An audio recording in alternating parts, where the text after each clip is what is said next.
It's time to introduce the world to probably the most underrated, unknown quarterback that you should have heard of a long time ago.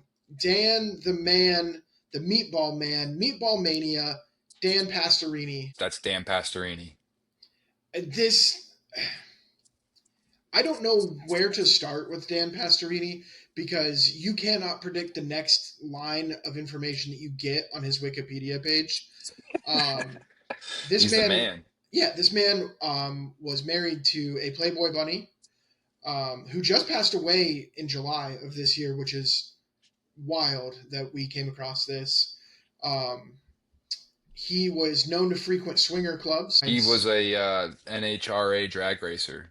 Yes, after he Dude just retired slings from, it. yeah, I mean, that dude is just living in the fast lane, whether that was in a drag car or that rocket that he has attached to his right shoulder, which is one of the notes that you took. We have shared some notes. So, for those that don't know, in the week leading up to the 1978 wild card game against the Dolphins, Oilers quarterback Dan Pastorini did not practice and was hospitalized for multiple days with a sore elbow, injured knee, sore ankle, and 3 broken ribs. I'm going to cut it off there because you'll find out the rest of the story there. But he was hospitalized. He had broken ribs. He was a walking band-aid. Bum Phillips was asked before the game at some point in time, hey, is everybody going to play? Like, Pastorini's pretty banged up. And Bum Phillips, the all-time players Players coach, coach. said, it's the playoffs. Everyone needs to play. Exactly what somebody with cracked ribs wants to hear. So, Nowadays, um, perf tail sit a man out for 6 weeks on the on yeah. the pup list.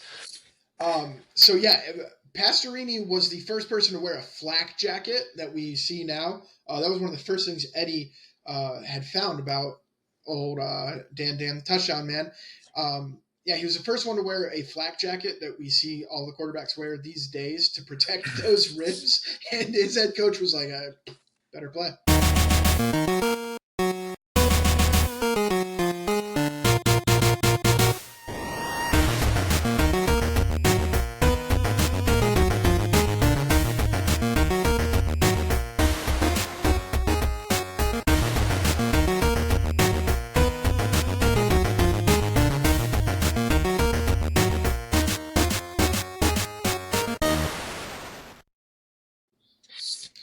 All right, everybody. That was not a retro video game there that you were listening to the music of. That is Box Score Therapy's intro music. Welcome again, my good friend Eddie Flinner. How's it hanging today, Eddie? Actually a little high and tight. Well, slightly right. Yeah, I'm about 3 inches into the left. Good day though. As you can see, I got the James Harrison jersey on. Well, you can't really see the numbers, but I do have the throwback Super Bowl 43 James Harrison jersey that got the Buckeyes beanie on. Good weekend so far. Um, but I'd say let's get into it. Like we've posted enough clips. We have teased this enough. It's time to introduce the world to probably the most underrated, unknown quarterback that you should have heard of a long time ago. Dan the man, the Meatball Man, Meatball Mania, Dan Pastorini. What a All guy! meatballs, no Marlboros. That's Dan Pastorini. This I don't know where to start with Dan Pastorini because you cannot predict the next line of information that you get on his Wikipedia page. Um, this He's the man, man. yeah, this man was married to a Playboy bunny who just passed away in July of this year, which is wild that we came across this. Um, he was known to frequent swinger clubs. He, what else did he do? There was something else very notable about Dan Pastorini He was besides, a NHRA drag racer. yes, after he Dude retired just slings from, it. yeah, I mean, that dude is just living in the fast lane, whether that was in a drag car or that rocket that he has attached to his right shoulder, which is one of the notes that you took. We have shared some notes. This is our first run at this, so we have shared some notes with each other, kind of talked about the game. I took some notes here on my computer, put it together, basically a PowerPoint. I think that's the easiest way until I figure out something better. But Hmm. I have a couple pregame notes, and then we have a couple things before the game um, that I want to show you, and then we will obviously get into the full blown breakdown. But a couple pregame notes. These two teams played each other week 12 of this year of the 1978 season. Um, the Oilers won 35-30. Earl the Pearl Campbell had 199 yards and 4 touchdowns. Something notable about that game: each fan got blue and white pom poms, and that was the start of the era of the Houston Oilers called Love Ya Blue, and it was Hmm. this cool like connection between the Oilers and like a college team. So they had their own chants, they had their own cheers. It was just kind of this whole era. It was basically when Earl Campbell played for them. Um, That's really sick. I didn't know yeah, that. and this was the first time. So if you remember back to episode 0 or 1, whatever we call it, I wasn't sure if we were in a 16 game season yet. 1978 was the first 16 game season. This game also was the first time two wild cards played each other because wild card Hmm. weekend wasn't always two wild cards. It was a wild card versus a conference winner or a division winner, I think is how it worked. This was the first time two wild cards face each other. Obviously, the NFC with the Eagles and the Falcons did it as well. Um, That so, means yeah, this was the first like expanded playoffs with a 16 game season, right? correct. Okay. Yes. Yeah, I didn't look into that. That's really interesting. Yeah, and there's so many. When I tell y'all that there is so many rabbit holes that you can go down when it comes to covering these old games and finding all the old butterfly effects, it's insane. So I tried to curb it. I tried not to go down as many ADHD rabbit holes as possible. It's really hard to limit yourself. I was at 2 o'clock in the morning this morning when I was trying to go to bed after spending like 6 hours doing this stuff. I was looking at like Reggie White statistics because Wade Phillips coached Reggie White, and Wade is Bum's son. I was on Wikipedia. Um, but yeah, they played each other week 12. Oilers won that one 35-30. Earl the Pearl Campbell, who had his an insane season that year. He was a rookie. He got he got rookie of the year, MVP. He was the rushing leader. Um, he had like 1,450 yards on the ground. Eddie, it Yeah, rookie of says, the year, MVP, rushing title, all pro, Pro Bowl, all in his rookie season. all right. Sorry about that. Technical difficulties. This is kind of a amateur setup that we have here. This is recorded over the airwaves, or the internet, I should say. We are not close to each other. But yeah, to recap what we were saying before we had to take that small break, and I'm going to try to edit that out. If it doesn't get edited out, argue with your mom. I don't care. Yeah. Um, yeah, Earl Don't the argue Pearl with Bum Campbell. Phillips though. Yeah, That's you always lose that one, dude. He's a player's coach though. I heard that every argument he wins, he adds one new echelon to his cowboy hat, and he was actually the inspiration for Doug Dimmadome, home or owner of the Dimsdale Dimmadome. Oh, no kidding. That's dude, the butterfly effects in this game. Yeah, so Adds another pinch of Levi Garrett in there. he keeps his pouch in the brim of his cowboy hat. Actually, he doesn't want to take up his pockets. That's where all his Magnum Trojans go. His tub of Stokers is on top of his head. um, but yeah, Earl the Pearl Campbell, rookie season, MVP, rushing leader, All Pro, Pro Bowl, every accolade you could get. Which a rookie winning the MVP, I don't know if it's been done since. Probably has. I don't know. Yeah, I can't think of. I mean, nowadays that's unheard of. MVP is basically quarterback of the year, first of all. So running back winning the MVP is like groundbreaking nowadays because it's just quarterback of the year now. It goes the best quarterback, offensive player goes to the real MVP in my eyes now. But sorry, Correct. that's my tangent. It bothers me a little bit. And the pun was intended when he said groundbreaking there, because the running backs literally do break the ground. Especially Um, Earl the Pearl, man, that guy. Whew. See, wait till we get into my notes because I don't know that you'll see. Yeah, Um, well, this game wasn't his best game, but yeah. right. Um, yeah. So another pregame note: there's a lot of uncommon schools from like today, like Santa Clara. so like today we're not seeing a lot of players from Grambling, Sam Houston or Southern or Louisiana Tech uh, in the NFL. That's just how it is. Kind of been like that for a while. One thing to note, Vern Den Herder, which is probably the funniest name in this game, uh, who's my goat, he went to Central University. And this is the note that I took on this, Eddie. Vern Den Herder went to Central University. What the fuck is that? I googled it. Well, I looked it up. I clicked on it on Wikipedia. They're Division 3 now, and they compete Mm. in the ARC. Whatever the fuck that is, I have no idea. Don't Um, put some respect on the ARC, dude. and their mascot is just Dutch. It's just the Central University Dutch.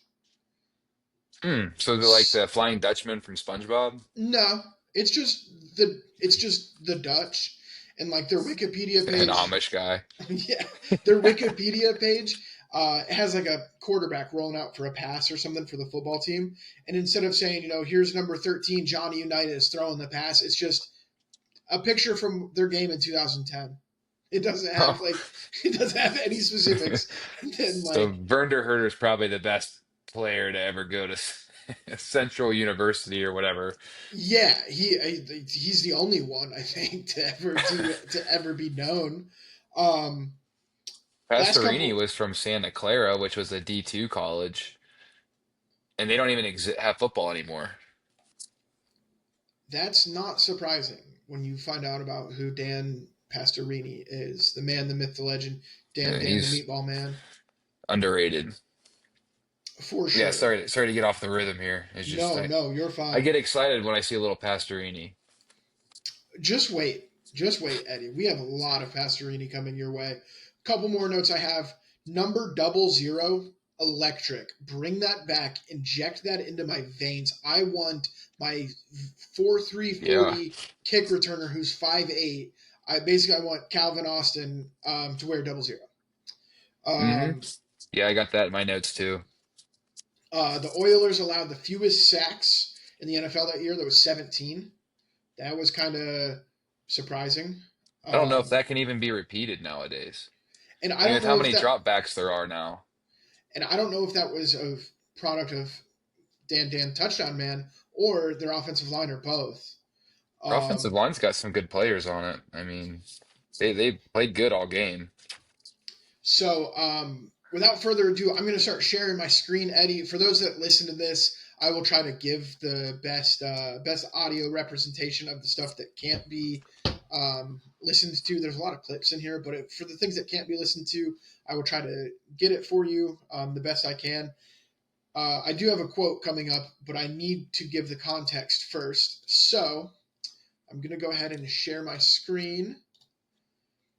So, for those that don't know, in the week leading up to the 1978 wild card game against the Dolphins, Oilers quarterback Dan Pastorini did not practice and was hospitalized for multiple days with a sore elbow, injured knee, sore ankle, and 3 broken ribs. I'm going to cut it off there because you'll find out the rest of the story there. But he was hospitalized. He had broken ribs. He was a walking band aid. Um, Bum Phillips was asked before the game at some point in time, hey, is everybody going to play? Like, Pastorini's pretty banged up. And Bum Phillips, the all time players Players coach, coach. said, it's the playoffs. Everyone needs to play. Exactly what somebody with cracked ribs wants to hear. So, Nowadays, um, Turf Toe will sit a man out for 6 weeks on the on yeah. the pup list. So yeah, Pastorini was the first person to wear a flak jacket that we see now. That was one of the first things Eddie had found about old Dan the Touchdown Man. Yeah, he was the first one to wear a flak jacket that we see all the quarterbacks wear these days to protect those ribs. And his head coach was like, "Better play." Guess we'll Uh, put wrap some foam around your rib cage, boy. yeah, I mean he had the literal MVP of the league as his running back, but was like, quarterback better play. Hey, Pastorini slings. Get Yes. him in there. Um, so yeah, that's my last pregame note. Do you have any other pregame notes for him, Eddie? I mean, it's pretty interesting. I mean, just the players that played in this game. I mean, we touched base on Earl Campbell, and we've already talked plenty about Pastorini, and we've dug into him. But they had Ken Burrow, who was 00 for the Oilers.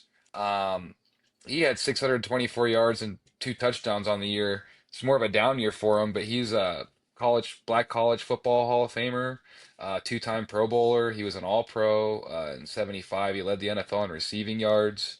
And he had Curly Culp on the defense, who's a Hall of Fame defensive tackle. I mean, you'll see and hear plenty of him in the game, I'm sure. I mean, you saw plenty of him in the game. He really affected the game a lot. They had to double team him the whole time. My fourth note is about Curly Culp. And That's it's a great name. Oh It's yeah, all just time name. One thing to note, I forgot to mention, Central University's own Vernon Herder is a college football Hall of Fame player from. really. Yeah, he is Uh, I don't even know if they were Division One back then, but whatever Probably he did, not. yeah, whatever he did, he's in the pro or the College Football Hall of I Fame. mean, back in those days, dudes were drafted in the 20th round because they just kept picking players till they ran out of picks, I think. So it's just um, like whoever's in the pool, we just pick until everybody gets a pick. the Oilers drafted Steve Young in like the sixth or seventh round in '78. The tight end from Wake Forest, not the famed 49ers quarterback. Oh, But I did put man. that on the tail of the tape that they had drafted Steve Young that year. Oh, and interestingly enough, I'm sure this is the game that the University of Miami looked to Hank Schellenberger for, who was the OC for the Miami Dolphins, with how electric the passing game was. But Hank Schellenberger actually kickstarted the University of Miami dynasty, where they won all those national championships and sent all those players to the NFL. Hank Schellenberger built that program up. Um, from rock bottom, essentially. I thought that was really interesting. And he called a really trash game this game. But Well, when we when you get got into Bob it, Greasy as yeah, your quarterback who's a when we pile get of into the garbage. when we get into the all 22 of Bob Greasy and his drop back, um, we will see exactly this. A thing to note here: this game was played at the Orange Bowl. Um, there's a couple there. You'll see later on in my notes, and I hate to keep doing that, but I don't want to give away too much early. And that might change for next week. Again, this is a rolling program; we change shit all the time. This was played at the Orange Bowl in Miami. Um, so yeah, there's some empty stands, but it ends up getting explained later on. But yeah, so uh, Schellenberger didn't have to go down far down the road. I can't believe Hard Rock Stadium wasn't a thing in 1978. But Yeah, what a shame. yeah, This so stadium's state of the art, though, so I mean, I was impressed. with the Orange Bowl in this game, It's just, yeah, it's just a step above Triway, for everybody, all two people listening to this to know from and we our had high school football stadium. 21 listens last week. We're in an international podcast, dude. Somebody in Germany listened to us. Really? Yeah, we are a single person in Germany listened to us. So we are an international podcast. So tomorrow at work, when you go in there and you lay your big old schlong on the table, you say, I'm an international podcast host. Dude, yeah, everybody's gonna be really impressed. Like, listen, I have one man in Germany that listened to me one time, probably for 20 seconds, and said that I sucked. I have a fairly decent idea of who it was. It's one of my friends. I believe I haven't reached out to them because I kind of like the thrill of not knowing. Yeah. Um, but without further ado, Eddie, we need to talk about the kickers in this game. Oh, Primarily, dude, that's one of the Garo best parts. Garo Yepremian. Garo Yepremian is part of one of my. Garo Yepremian is my favorite NFL play of all time. Um, Garo Yepremian also has a very funny story. He's from the island of Cyprus. My kid Yeah. has family that's from Cyprus. Shout out to them. They make great food. Um, Yeah, he's Greek. yeah, he's a Greek Cypriot. So him and his brother He's built immigrated. like it too. He is. Him and his brother immigrated to the United States, and his brother was like, "Hey, I want you to play football." And so he was like, "Okay." So he just tried out for the Lions one day, and then left the Lions in the '60s to go to the Army. Came back less than a year later, and then they were like, "No, we're good. We're not going to take you as our kicker." Kind of just fucked off for a little bit, and then became part of Super Bowl history in the Super Bowl seven with the Dolphins going 14-0. But before that, even we do have ourselves a playoff game, and I forgot to put this in last week, but we do have this nice little sound bit here. Oh, Don't talk about playoffs. You kidding me? Playoffs?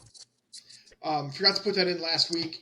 I have no clue what this clip is. Again, I did this until 2 o'clock in the morning, so I just have random headlines for these clips, and we're gonna go see what it is.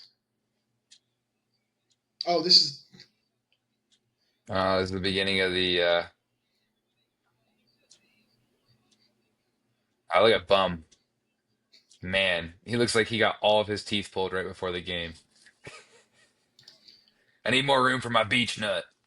exactly. But yeah, there we got the. Were you able to hear that on your end? No, uh-uh. Oh, cool. That's awesome. So that's none of this is gonna work how I wanted it to, but whatever. Guess we're just not gonna listen to anything here. It was the Bum I Phillips could hear quote. the playoffs. Yeah, this was it was the Bum Phillips quote about the it's the playoffs, so everybody better play. Um, Ah, but let's get to Garo Yepremian. This is a he probably said throwback. it better than what's his face on the Len Dawson. I can't believe we have Len Dawson. I didn't know Len Dawson was retired in 1978. Was doing the I also broadcast. didn't know he even probably. Yeah. I had no clue. Come to find out, he's like the main guy on this Dude, broadcast. Don Shula coached till what, like 98, 99, and he looks old there. But Yeah, Don back Shula then looks like people a were like 35 and look like people that look like 60 nowadays. So I don't know. he looks like a lead janitor or a mechanic. He's either the custodian at your school that catches you smoking cigarettes. He's like, I didn't see that, The or original Belichick just based off of longevity. or true. But here is Garo. Oh nope. Here is Garo Yepremian from Super Bowl 7.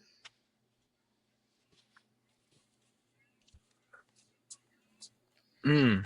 Eddie, look at that pass. That is an Peak male undefeated. form. Look at that tackle. Look at that tackle. Dude, this is an undefeated football team getting ready. This is a Super Bowl, dude. That's my all-time favorite NFL clip. Oh my God. I love when he comes up and tackles and his arms are just like, stop. Yeah, but What do that I is do now? Caro Yepremian. That's a throwback from our throwback that we're covering. But when I saw him, I It's like was he like, doesn't oh, even watch the team play when they actually play the game. Like he just looks yeah. like he'd never seen somebody He's like, try to tackle. I kick ball. Coach says kick, I kick ball, I go home. They pay me money. I buy Uh, gyro.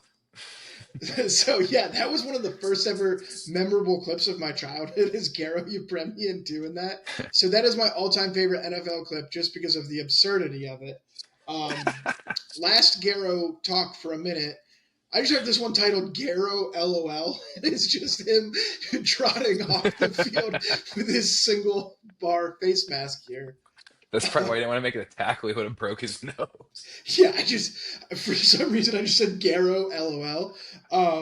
And I that's all don't the get it. context. That's all the Why did context you they need. only? Why did they only do the single bar back in the day? Like I understand. Like what's the concept? Like he can see better. Like or they just save money because they don't only have to pay for one bar across his face. I, I have no idea. I imagine it's for visibility. Maybe it was a cost cutting measure. These are the same people that put asbestos in houses because it was cheap. So They're playing on top of concrete with just these people went to their green carpet union over top of plumbing it. jobs when they weren't winning Super Bowls. So like, yeah, One of these guys was a concrete truck driver at the beginning of the season, which is pretty cool. that's that's awesome. And I've seen some concrete truck drivers that I wouldn't want to try to have tackle me. So that's fair. So let's see what I have next. So yeah, here's our Houston starters. We got Dan touchdown man. And what's funny, Eddie, is like when we found out we were covering this game, we kind of like laughed. We were like, "Oh, Dan Pastorini, that's a very Italian name." The Guido. This dude has a fucking cannon. Guido Merkins, he was a defensive back that switched to wide receiver. Come to find out. Yeah. Um, And but he yeah, played a big role. Like I think he got signed at the beginning of the season, didn't he? and he Yes, switched over out of necessity. but only became a wide receiver like 3 weeks before this game. Yeah, He was a defensive yeah. back before that. We got Dan Pastorini, Earl Campbell, Tim Wilson, Ken Burrow, Guido Merkins, Mike Barber as our skill position players. I hate that term, but that's kind of what they are: QBs, running backs, wide receivers, tight ends, Hmm. stuff like that. Um, One thing to note: Robert Woods, the dad of the practice squad player for the Steelers, takes the opening kickoff Hmm. here, and then fumbles a punt later on from a hurt punter. Miami's starters: Bob Greasy, Delvin Williams, Leroy Harris. Love Leroy Harris after this game. Dalvin Williams had a good game too. Leroy Harris, I loved just the way he ran. The dude, I don't think that man could fit through a standard door frame wearing his shoulder pads. And he was Probably not. a fullback. Um, the true definition of a fullback. He's like 6'4", like 240, 250, but he's like cut. He's So a fullback. his back is full. He's a Patrick Ricard level fullback. Let's see if I have any other notes. One other thing to note: the field goal post had already been pushed back by this point in time. I knew it happened around here at some point, but that makes sense that we had wild card playoffs, 16 games, and field goal post pushed back. Um, Two clips of Earl the Pearl.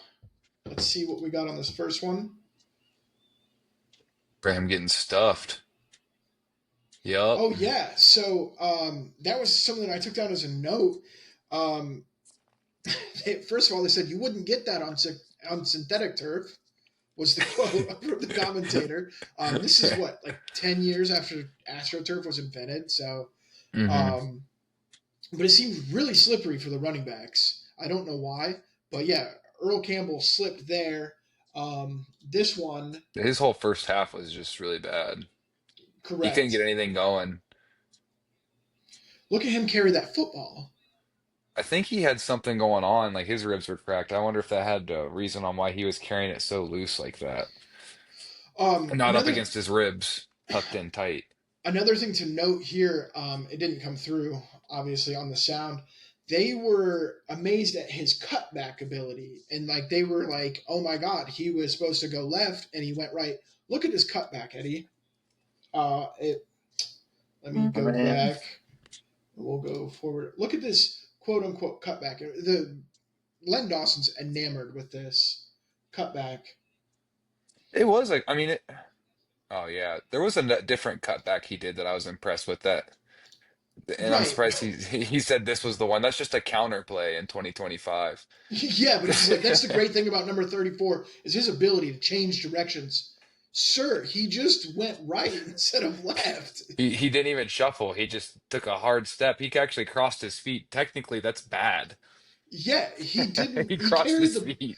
He carried the football like a loaf of bread and just moved to his right. He didn't juke anybody. He didn't cross anybody up. It wasn't like you said. It's a counter at At best. best, yeah. Otherwise, it's just I like a mean, 2-4 dive somewhere in there. today that he would be just considered your regular like east-west zone back with that kind of movement, but he'd be like a power zone guy. But that's all it would be considered. Nothing like this incredible cutback ability. It'd just be It's a what's beautiful. expected as part of the zone run scheme.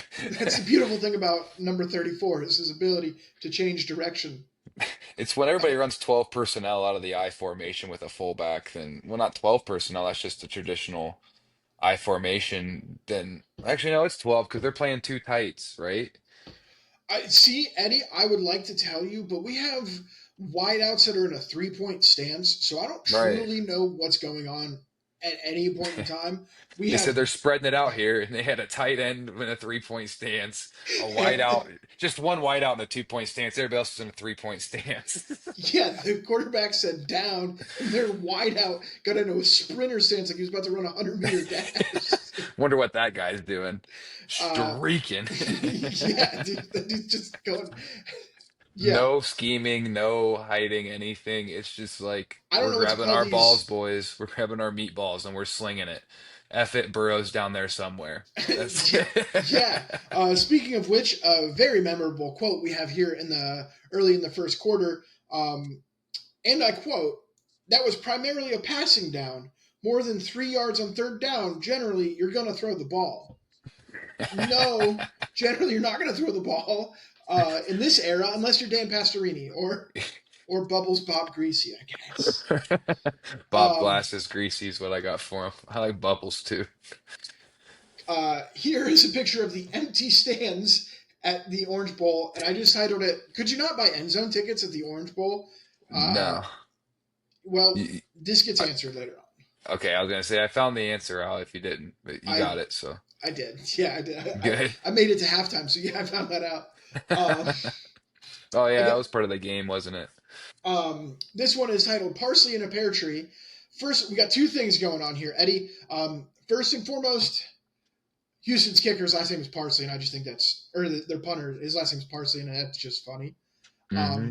Secondly, why did the punters stand like this? Both punters and half the kickers stood like they were bent. They were making an acute angle with themselves, getting ready to take this punt snap. That's just how you do it, man. That's how they've been doing it since 19 or 1898. So why I, change what's not broken? yeah, if it's not broken, don't fix it or don't He try to looks like he fix it. weighs a buck 60. Oh, dude, in all of his pads, he weighs 160 pounds. He's 125 pounds with his 5'5" frame. He He's was built the like a third. freshman football quarterback. He was the third tallest in his graduating class from ITT Tech that year. He's in the ITT Tech Hall of Fame. Yeah, he's the only guy to ever play 4 years of football there. Other memorable quotes from at this point in time: Curly Culp trying to take someone's head off out there. Um, this one, all timer. Uh, they're trotting out their pass prevent defense. It was a nickel. Their pass prevent defense was just a nickel, dude. It was just five DBs. Pulling a Um, linebacker out, they're getting in prevent, guys. yeah, whoa, whoa, whoa, whoa, whoa, whoa. You can do. You don't need all those linebackers. You can put a short, fast guy out there and like Did maybe you ever make. you ever hear the story about Brett Favre didn't know what a nickel defense was? Yeah, he's like, who gives a shit? There's 11 players on the field. Oh, they took a linebacker out? Who cares? It's Yeah, there's still 11 guys on the field. Um, Curly Culp did cause a fumble early, which was the first turnover of the game. Oh, Leroy, finally, my boy Leroy. This one's just R.I.P. Leroy because the headshots. this is just an all-time scene. Look, Arkansas State is where he went to college. This man looks like a janitor. Looks like a prison lineup picture. Yeah, dude. Dude's This got a guy, 4-year degree and plays NFL football. he looks like the cook, the head cook in a prison. Going to Atmore prison. Yeah, this man was like guard in Shawshank Redemption. I'm pretty sure. I'm But tired, boss. yeah, dude, he just. But this looks like something in memoriam, like they showed before the game. Like Leroy was a Len. good man. This one's for Yeah, Leroy. yeah, like Len Dawson's like, here's the stats for the game. Before this game kicks off, though, we do want to take a moment of silence for Leroy Harris, who we tragically lost earlier this week. He If was anybody 38. finds him, just give us a call, Yeah, please. he was 38 years old, or might still be 38 years old. We're not sure. He might just be out of town for work We because haven't heard from him in a week, so we're worried about him. his day job is the staple gun reloader at a construction crew. So he might just be out building a skyscraper. We don't know. But if you hear from him, tell Leroy to just call the front office. He probably works with Thanks. Curly. I mean, Uh, another note I had: Verndon Herder, LOL, LOL, LOL. That's just all time name. Verndon Herder just is. Yeah. Um, oh, I have a good note that I forgot about while I was watching the game. Well, first of all, Bob Greasy has literally the best glasses of all time. That's oh, just why there's. his name will I got. always be Bob Glasses Greasy to me. And then Delvin Williams set the team rushing record for Miami that year too, by the way. Yeah, he had like just under Earl Campbell. He had what, like 1,375 yards or something like that. Yeah, he had a really great season, and you really don't hear anything about Delvin Williams. You hear about Bob Greasy and his baby step toddler drop back, but you don't hear anything He about Delvin Bob Greasy Williams.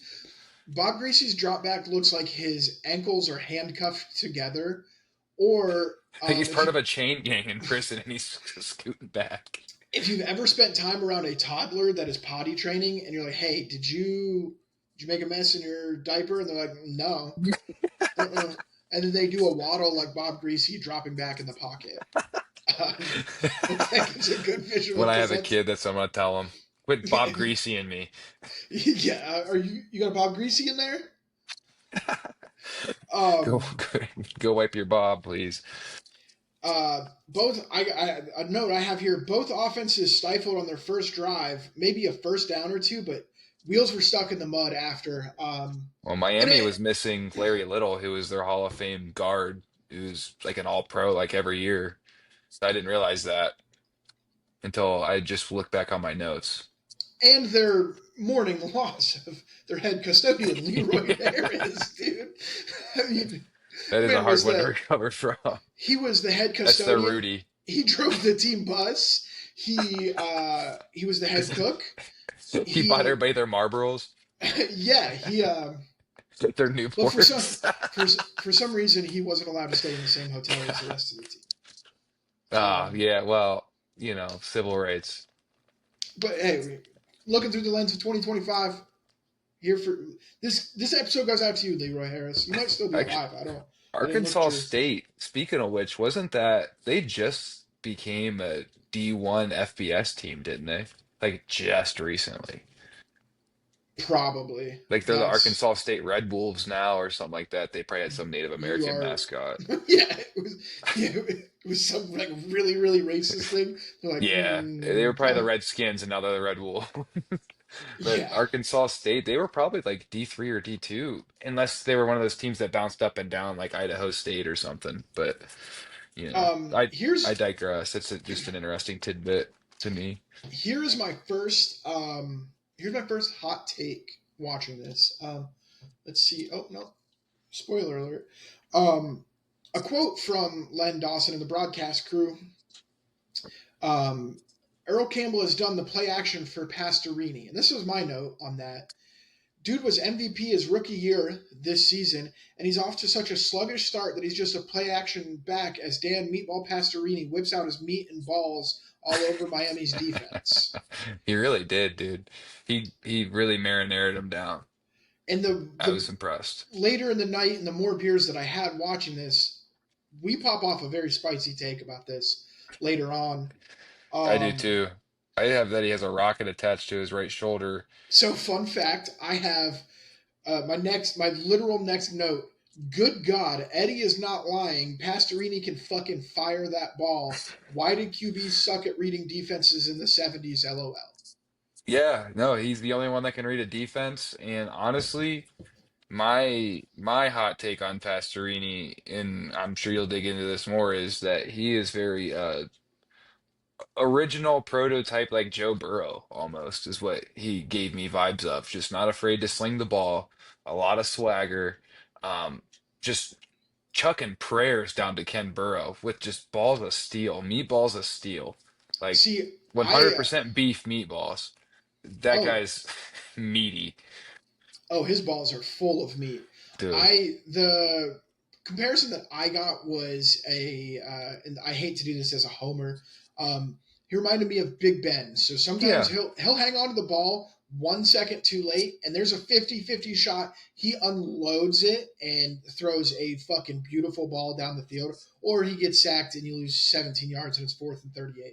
yeah. Big There's Ben's the only modern day QB that actually has the grit that had the grit to play through some pretty substantial injuries too.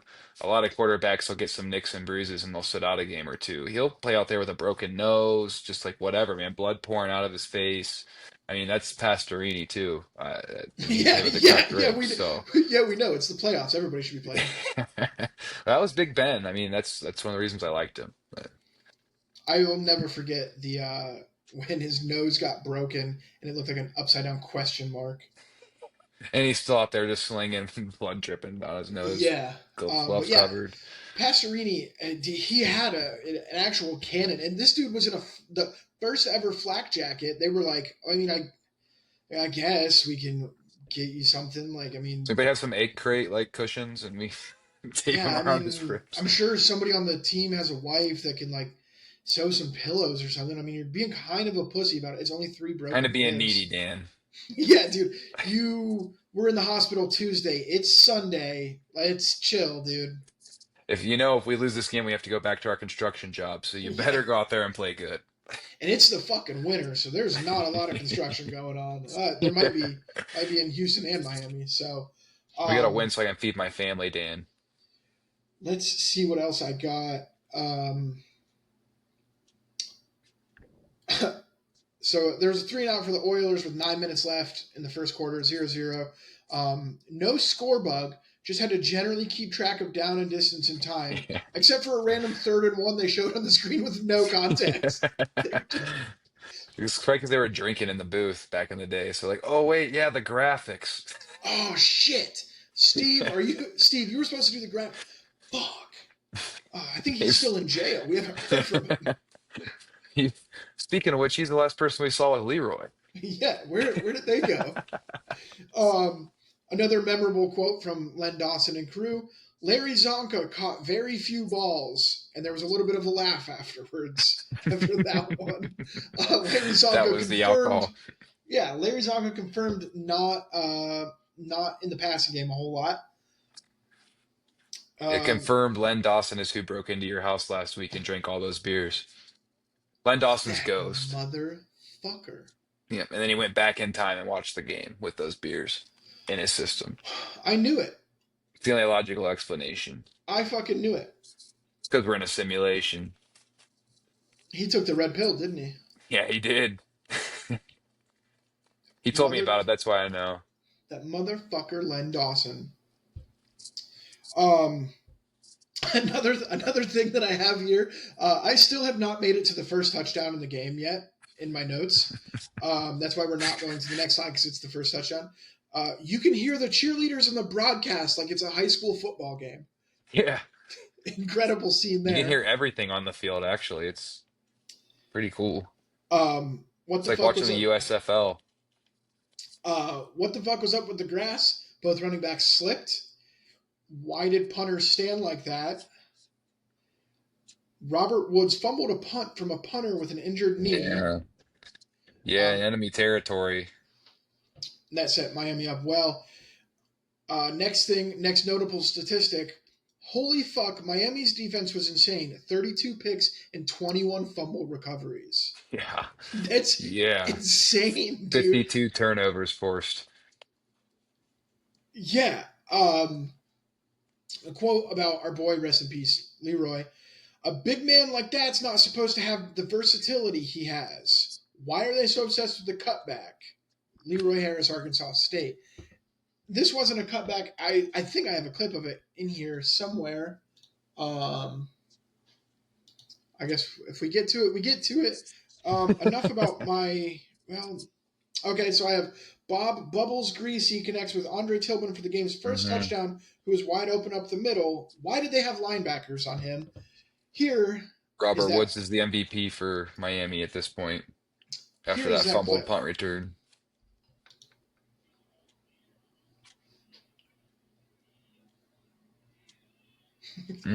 Bob Glass's only good pass of the whole day. He dropped it right in the basket, actually, over a couple defenders. Look, Look at those glasses, dude. I love dude, them. insane visual there, and he's just walking off like he won at the Orange Bowl. But really, it was a single touchdown pass. Why did they have linebackers covering the tallest man to play in the NFL at this point in time? I'm sure he was 6'5". Yeah, yeah. OG Calvin Johnson. Yeah, he found a seam up the middle. Bubbles connects with him. I'm really interested in this next slide, Eddie, because it's titled. I literally just named this one Pastorini. Get it? Oh, Pass dude, this with is two S's. this is probably the one. Yeah.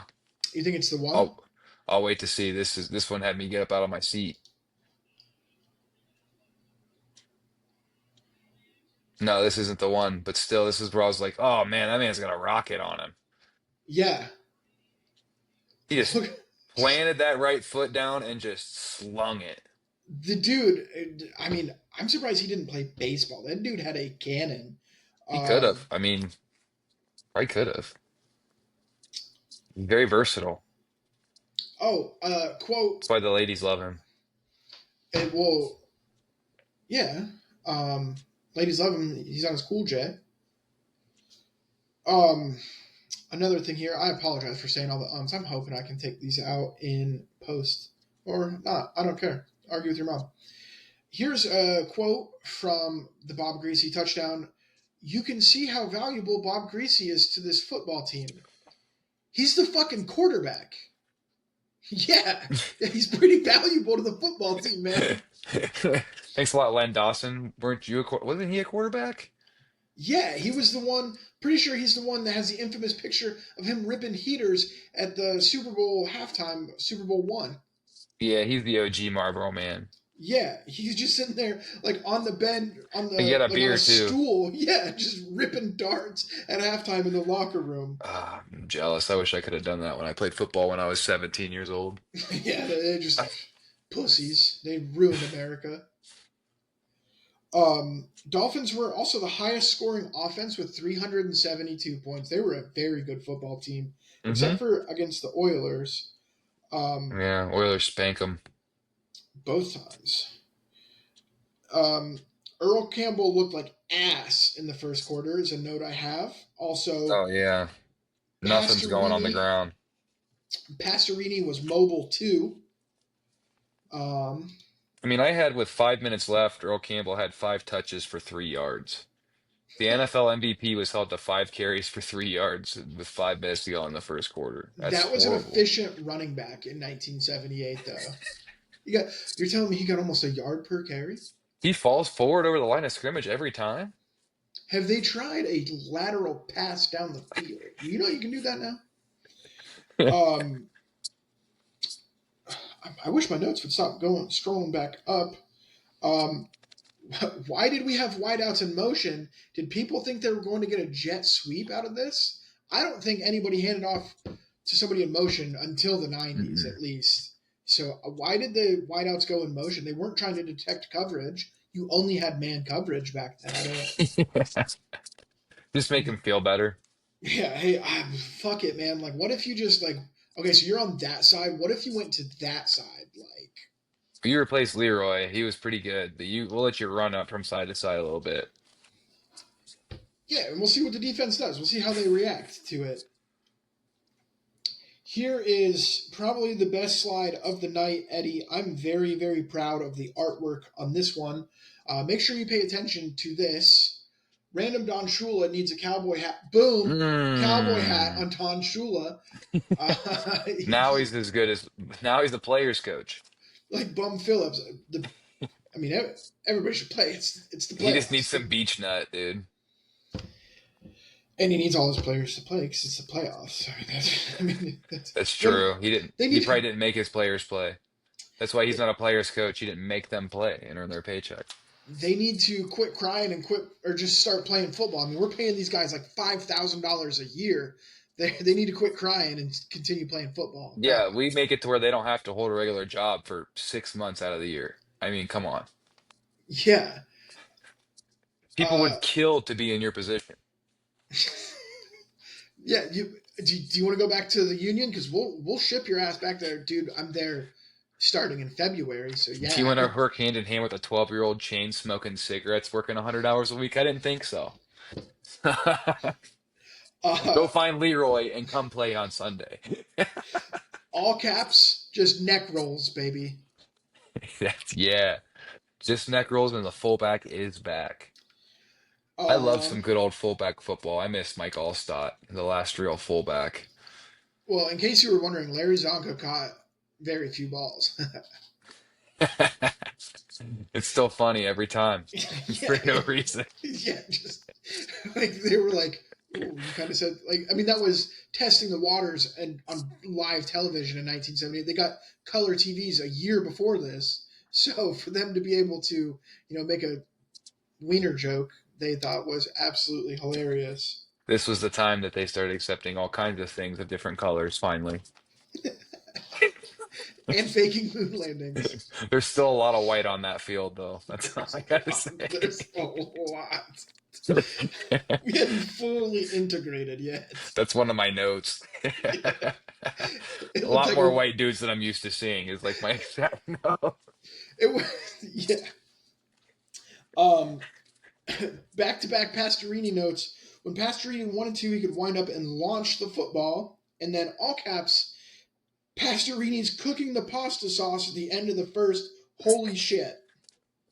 Yeah, he's got it simmering. It's at a simmer. He's getting ready to boil it. Well, Eddie, I've got good news for you. The end of the first, we gotta. I hope you got that one in here. This, oh my gosh, best play of the game. This would be Sports Center top 10, and it'd be top two, and it wouldn't be two. Because this was Eddie, probably the first double. Yeah, this is the first play of its kind ever. so we need to break this down before we introduce people to what this play actually was. So there was three total fakes here, but two of Hmm. those fakes were faking a double reverse. This man faked out everyone. I don't know that this play was legal at the time, but Probably wasn't.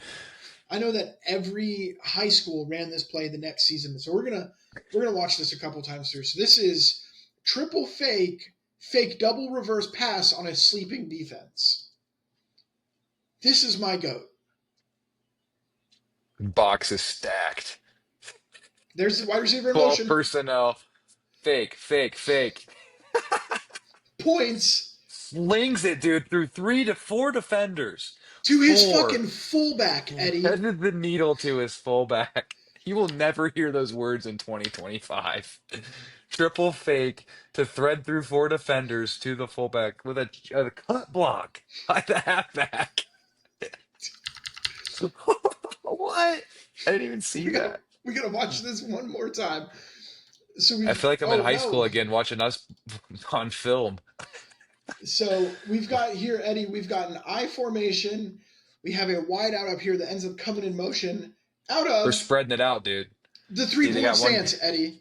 This man is in a 3 point stance as a, technically, I guess, just a split back, like a It's H the back. But power formation. There's only one wide receiver. yeah, and he's in a 3 point stance.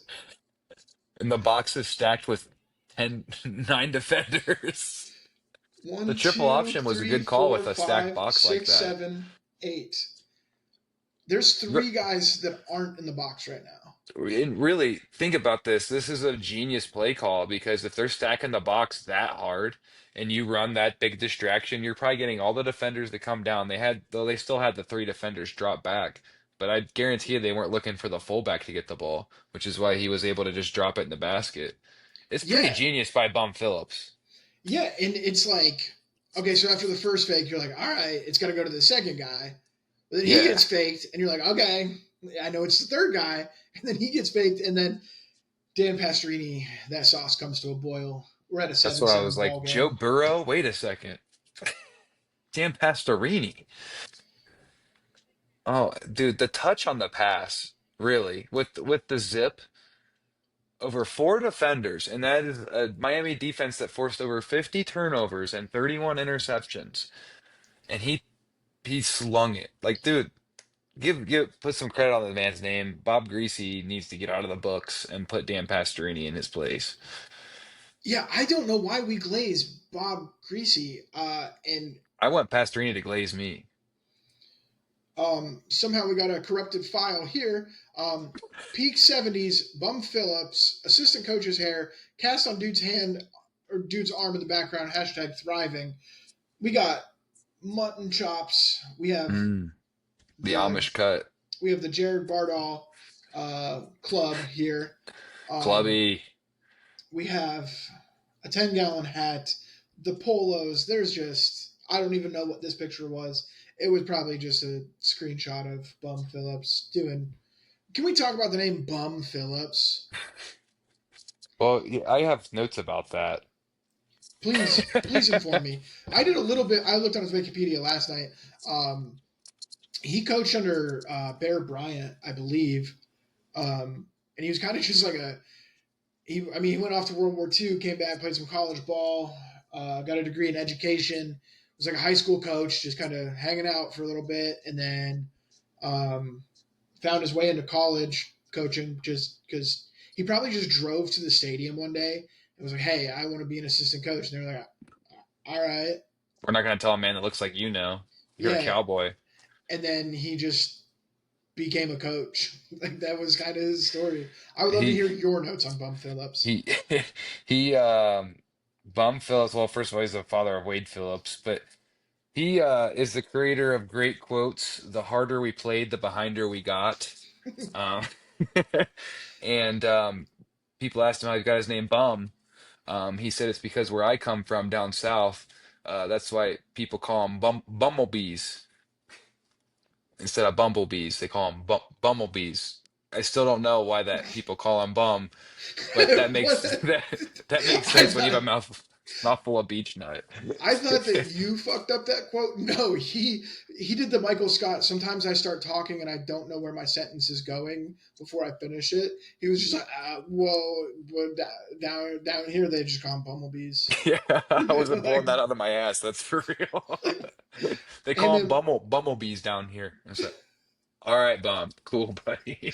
cool man. Like, do you ride a smaller bus than other people, dude? So you really only do football, huh?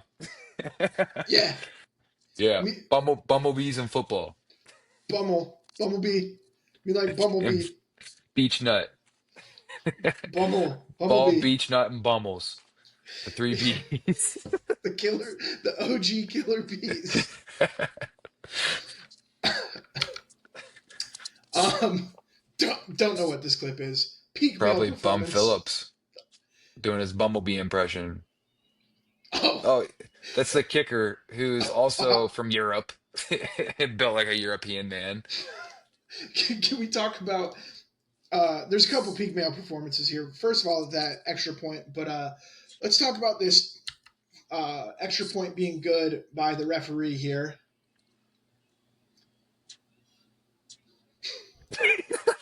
And then look at this dude just jogging off. That is the It's the man. only time he jogs all day is when he has to That, jog. that man is going home to a homemade dinner by his wife, and she's like, "Hey, how was work today?" He's like, "Good, work You know, good."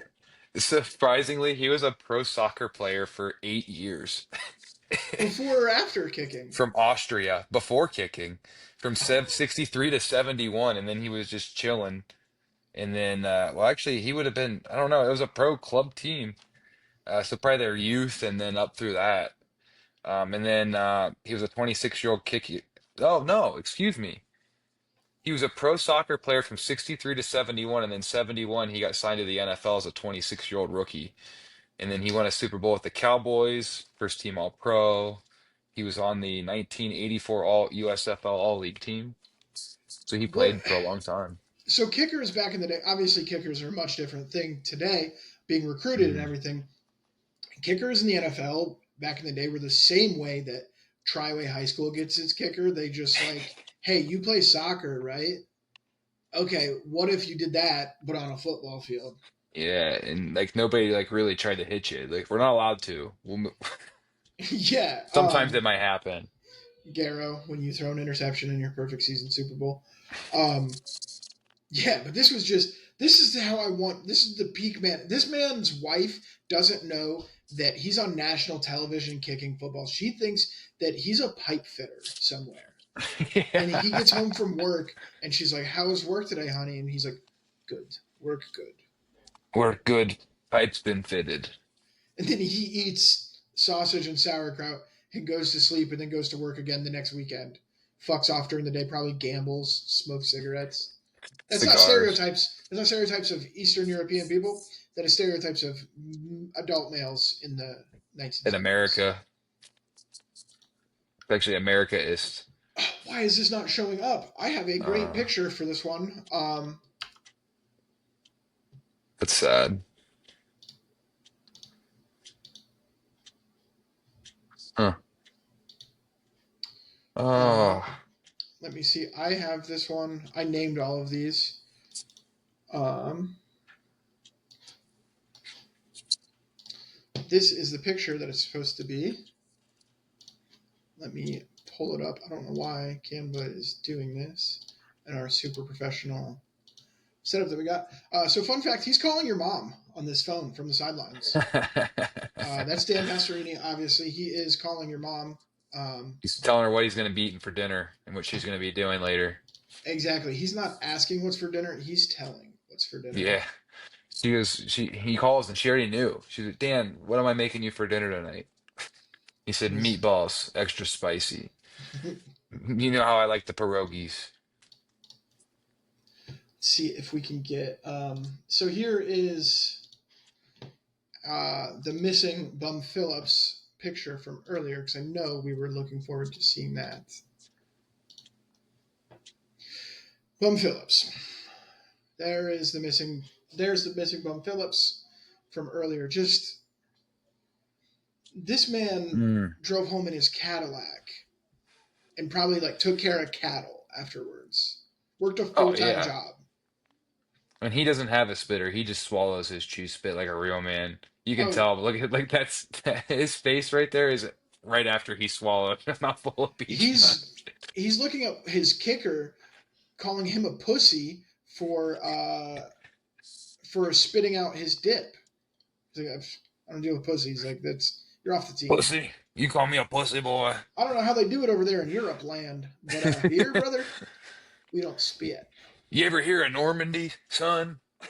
All right, so they're not bumblebees; they're bumblebees. Dude, I was asking what the play call was, Coach. They're called bumbles. Bummels. Get me a Miller. Oh yeah, so there we go. Fun fact: he's calling your mom. LOL. Didn't know that they had this technology back then. That's kind of sick. I guess Yeah, I'm not. dude. I don't know when a lot of technology happened. It's because a lot of this shit has obviously like happened our entire lives. So like, this is a fun experiment in learning when this stuff actually happened. Um, this one is titled "What the actual fuck" with a registered trademark. Let's see, and I think I have a note about this one as well. So, Dolphins on offense. what? What? The drop back. It makes me want to puke. We have to watch this a couple times because I do have notes Leroy about Harris, they this. found him. They found Leroy. There he is. So I have actually have a couple notes about this. A 21-yard screenplay that almost got greasy as safety begins the second quarter. So we're going to go back and watch this again, Eddie, and I'm going to try to break it down as we go. But so we have Bubbles there. We get everybody into our 3-point stance, trying to draw them off sides. Again, we have the 100-meter dash guy right here. Then Mr. Shit in My Pants drop back Bob Greasy drops back. This Looks was like he's pulling a wagon behind him when he's going so backwards. Eddie. We snapped the ball at the 19-yard line here. See where This Bob is the Greasy. video quarterback coaches show their quarterbacks on how to not drop back. Eddie, that's a 17-yard drop back. Where was A his 20 receiver? step drop back, shuffled the whole way. Where was his receiver? 10 9 yards yards behind the line of scrimmage. On a screenplay, like, I get it, it's a screenplay and you're evading their rush and everything, but this was just he almost took set a up the fail from the safety. start. He had 1st and 10 at the 19 and almost took a safety. But then credit to the Oilers defense for being absolute and utter dog shit, allowing There's Curly back there trying to find him. a 21-yard screenplay to a janitor. He didn't even And really get tackled. He this just is the fell play that got down. Schellenberger the Miami job. Oh my These are the god. plays that So they purposely the lineman just let the guys rush in and then you can just let them come through the line and just throw the ball whenever you want to. Guy's a I don't genius. know. It seems illegal.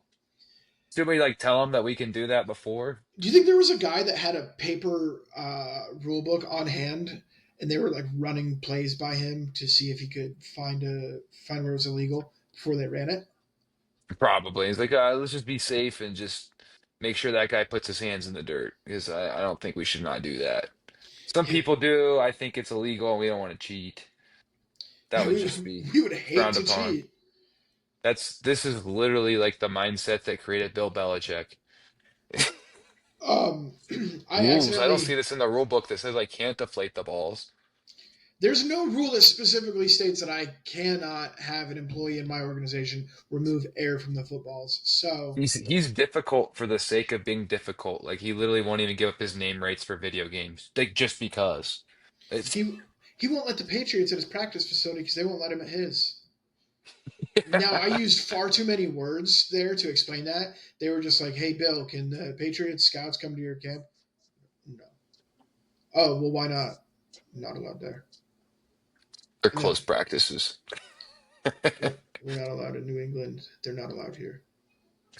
Thanks for your time, Coach. Um, I accidentally agreed with Len Dawson without knowing it. I did say that Leroy Harris was kind of shifty for his size. I He apologize. is And that's not a 5'8", lie. 200 probably. No, dude, Leroy Harris was a big boy. I think Really? like 6 foot, 6'1", like 220, maybe I just assume 240. everybody's like 3 inches shorter than average people today and like 40 pounds lighter. They want to say um, gruel every day for breakfast, lunch, and dinner, so they just are all malnourished. Before you ever said anything about Bob Greasy's drop back, I have a note. Greasy was the most accurate passer. What the fuck, LOL, got the throwing motion of Stephen Hawking. Um, oh, so we got an answer for the Orange Bowl bleachers being empty and it's not going to come Yeah. through the audio. This But is the second quarter, by the way. Yeah. yes, I apologize. Beginning of the second quarter. The quarter ended 7-7 tie. Off that Um, Pastorini double reverse, and then the kickoff ended the first quarter, yeah, there was like I 3 seconds believe. left in the first quarter when they kicked off. So yeah, first quarter recap. Again, we're a work in progress. Seven This will be seven. if we First quarter just ended 7-7 because of Pastorini slinging the meat. if we just continually say, "Hey, this is our first episode," then people will always believe us if we fuck up something. So just yeah, this is our first episode. Well, we got a lot of people to answer to. We're in international waters, dude. It's true. We are in Germany now. Shout out to my So German homie.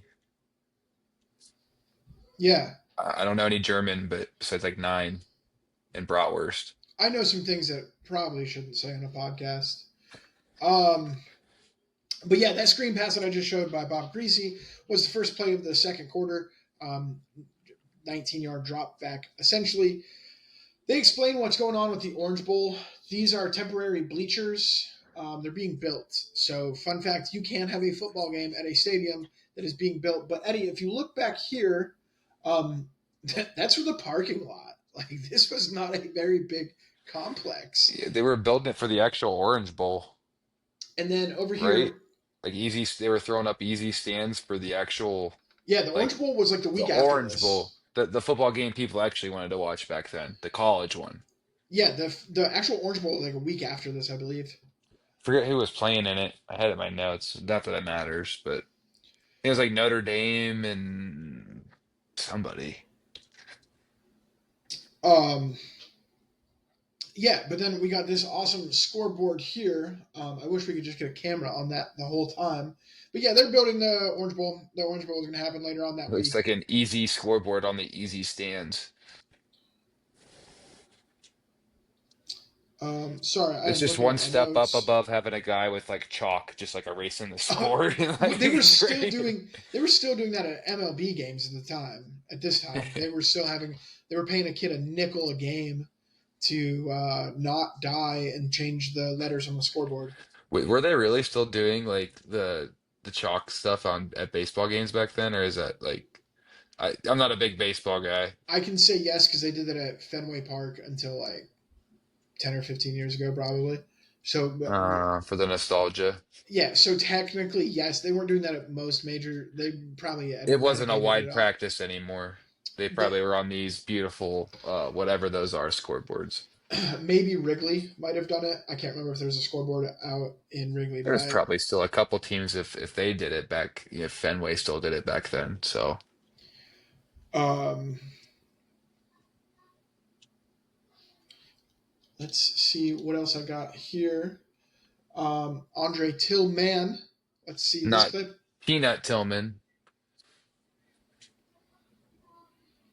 I love Peanut Tillman. Ooh, ooh, What a catch! yeah. And you can't touch a receiver like that anymore, which is honestly BS. If you're going up over the middle, you got to accept that you're going to get cracked in the ribs. That's why everybody's ribs are probably cracked. Yeah, exactly. We even get the behind the scenes replay here. Look at this terrible. He's running sideways. Um, oh, and Oh, I cut the clip off. I apologize. That's on me. sad day. But yeah, Andre Tillman, great play there.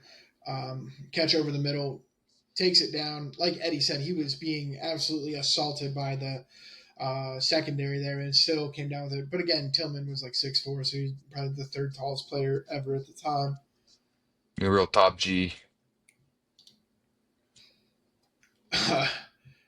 This one, you can tell when the beer started taking over. You fumbled that football, and I'm gonna break my foot off in your John Brown hind parts. Oops, LOL. Let's see what this clip is. I love how every video starts with Pastorini. Oh, Oh, that was a bad. This was just oh, comical. that was just a bad fumble.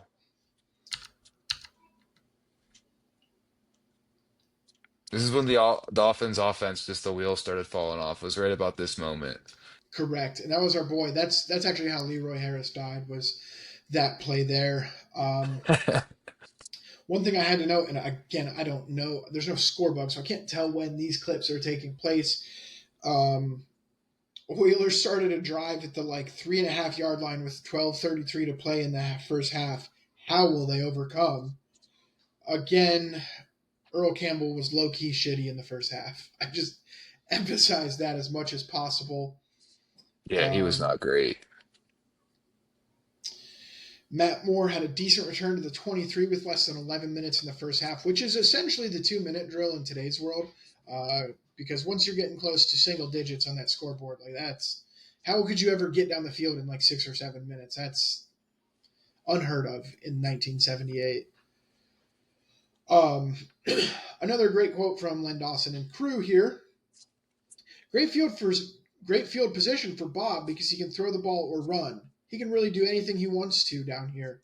Bob Greasy can run. I don't think Bob Greasy can run He very can't even well. drop back straight. Yeah, But after this fumble was on Houston's 10-yard line. So Miami drove all the way after Bob Greasy was actually making some good reads and slinging. And then Miami drove all the way down just to lose that fumble. And then Pastorini gets the ball back in his hands, and he really made some. It looks like that's what you're getting into. Really made some big things happen on the next drive. yeah. I guess I did have that one in my notes. I said Houston fumbled in the red zone. You shouldn't do that. And then fucking bomb Just like from you got to Dan. play in the playoffs, you got to protect the ball in the red zone. I mean, I figured you'd know that in 1978, Delvin Williams, turd. No, Or no, is that it, Leroy? it was Leroy. Oh, Leroy, R.I.P. Man. That's why he got killed. A lot of people don't know that. I do have fucking bomb from Dan touchdown man. That's got to be this play where I even went out of my way and got the word beast and then dog because it was that big of a play. Mm. Yep, we're at the 8 yard line. This He's is the taking biggest over. Haas play, dude. So This is far, when Pastorini just started laying his hog out. he has 8 completions on 10 attempts for 75 yards and 1 touchdown at this point in time. Let's see this Doubles play it. by Dan touchdown man. Oh, God. Look at this. What a fucking Oh, bomb, dude. the Russell Wilson rainbow ball. Yeah, dude, that was a Woo. sick F it, Burrow's down there somewhere. double Ken Burrow, zeros. 0-0, the GOAT. That brings me back to who was the one that wore it for the Raiders? Oh, When I never. think The of center. when I think of 00, I think of Gilbert Arenas. Uh, that guy's crazy. Yeah, he brought a gun to the locker Ooh. room. Yeah, Yeah, he's he's probably something. yeah. But I had notes on who else wore 00. There's one I did. Yeah. I mean, I know everybody's on the edge of their seat wondering. Yeah, they don't know how to Google. No, Jim Otto. That's who it was. Jim Otto's who I'm thinking of. Well, now I'm glad that's settled. Thank you. I appreciate you, Eddie, and all the Yeah. service that you're doing to our country. Jim In Otto, Germany. yeah, the service you're doing for this world at this point in time. Um, Another note here, kind of boring football through the last 10 or so minutes of the first half. Ho hum. Very ho hum. Is very much like watching the Pittsburgh Steelers from 2020 until they just found the offense Through week today one or to until week one of of the 2025. 2025. We don't It know. was We don't know. We could revert back to that same shitty it's offense. watching the Trubisky, Rudolph, and Pickett Steelers all over again. We do have to mention for my dad, Duck Hodges, and Oh yeah, my that's boy. our The only time they were exciting. Duck Hodges talk for the week. He has a smoking hot girlfriend. And with a name like Duck, you think he would be the one that threw duck balls, but that was actually Pickett. Every ball he threw made me hold my breath. But dude, he faked the slide one time in college. And he became a first round pick because of him and Jordan Addison. Dude, you must have missed it. He faked the slide in a bowl game. Literally, the last game of his college career, he did that. Like, When and I then they watched immediately his made a rule that week that you couldn't do that anymore. when I watched his highlights, that's what it was. It was him doing the fake slide. And this is why I knew we were screwed when we drafted him. Him doing the fake slide, and every highlight play was just a bomb, like F it, Addison's down there somewhere. And Addison's just coming up with every big catch. And now um, Addison's on track to be a great receiver for Minnesota. Sorry, I'm uh, digressing, but yeah. no, Kenny Pickett's Super Bowl champion, buddy. Yeah, he is. Can't take that away from the man. Um, Robert Woods sucked ass as a returner. No wonder he didn't last terribly long. Um, I think I have. I think I have. Earl, legit. What is this shit? This has got to be a great clip.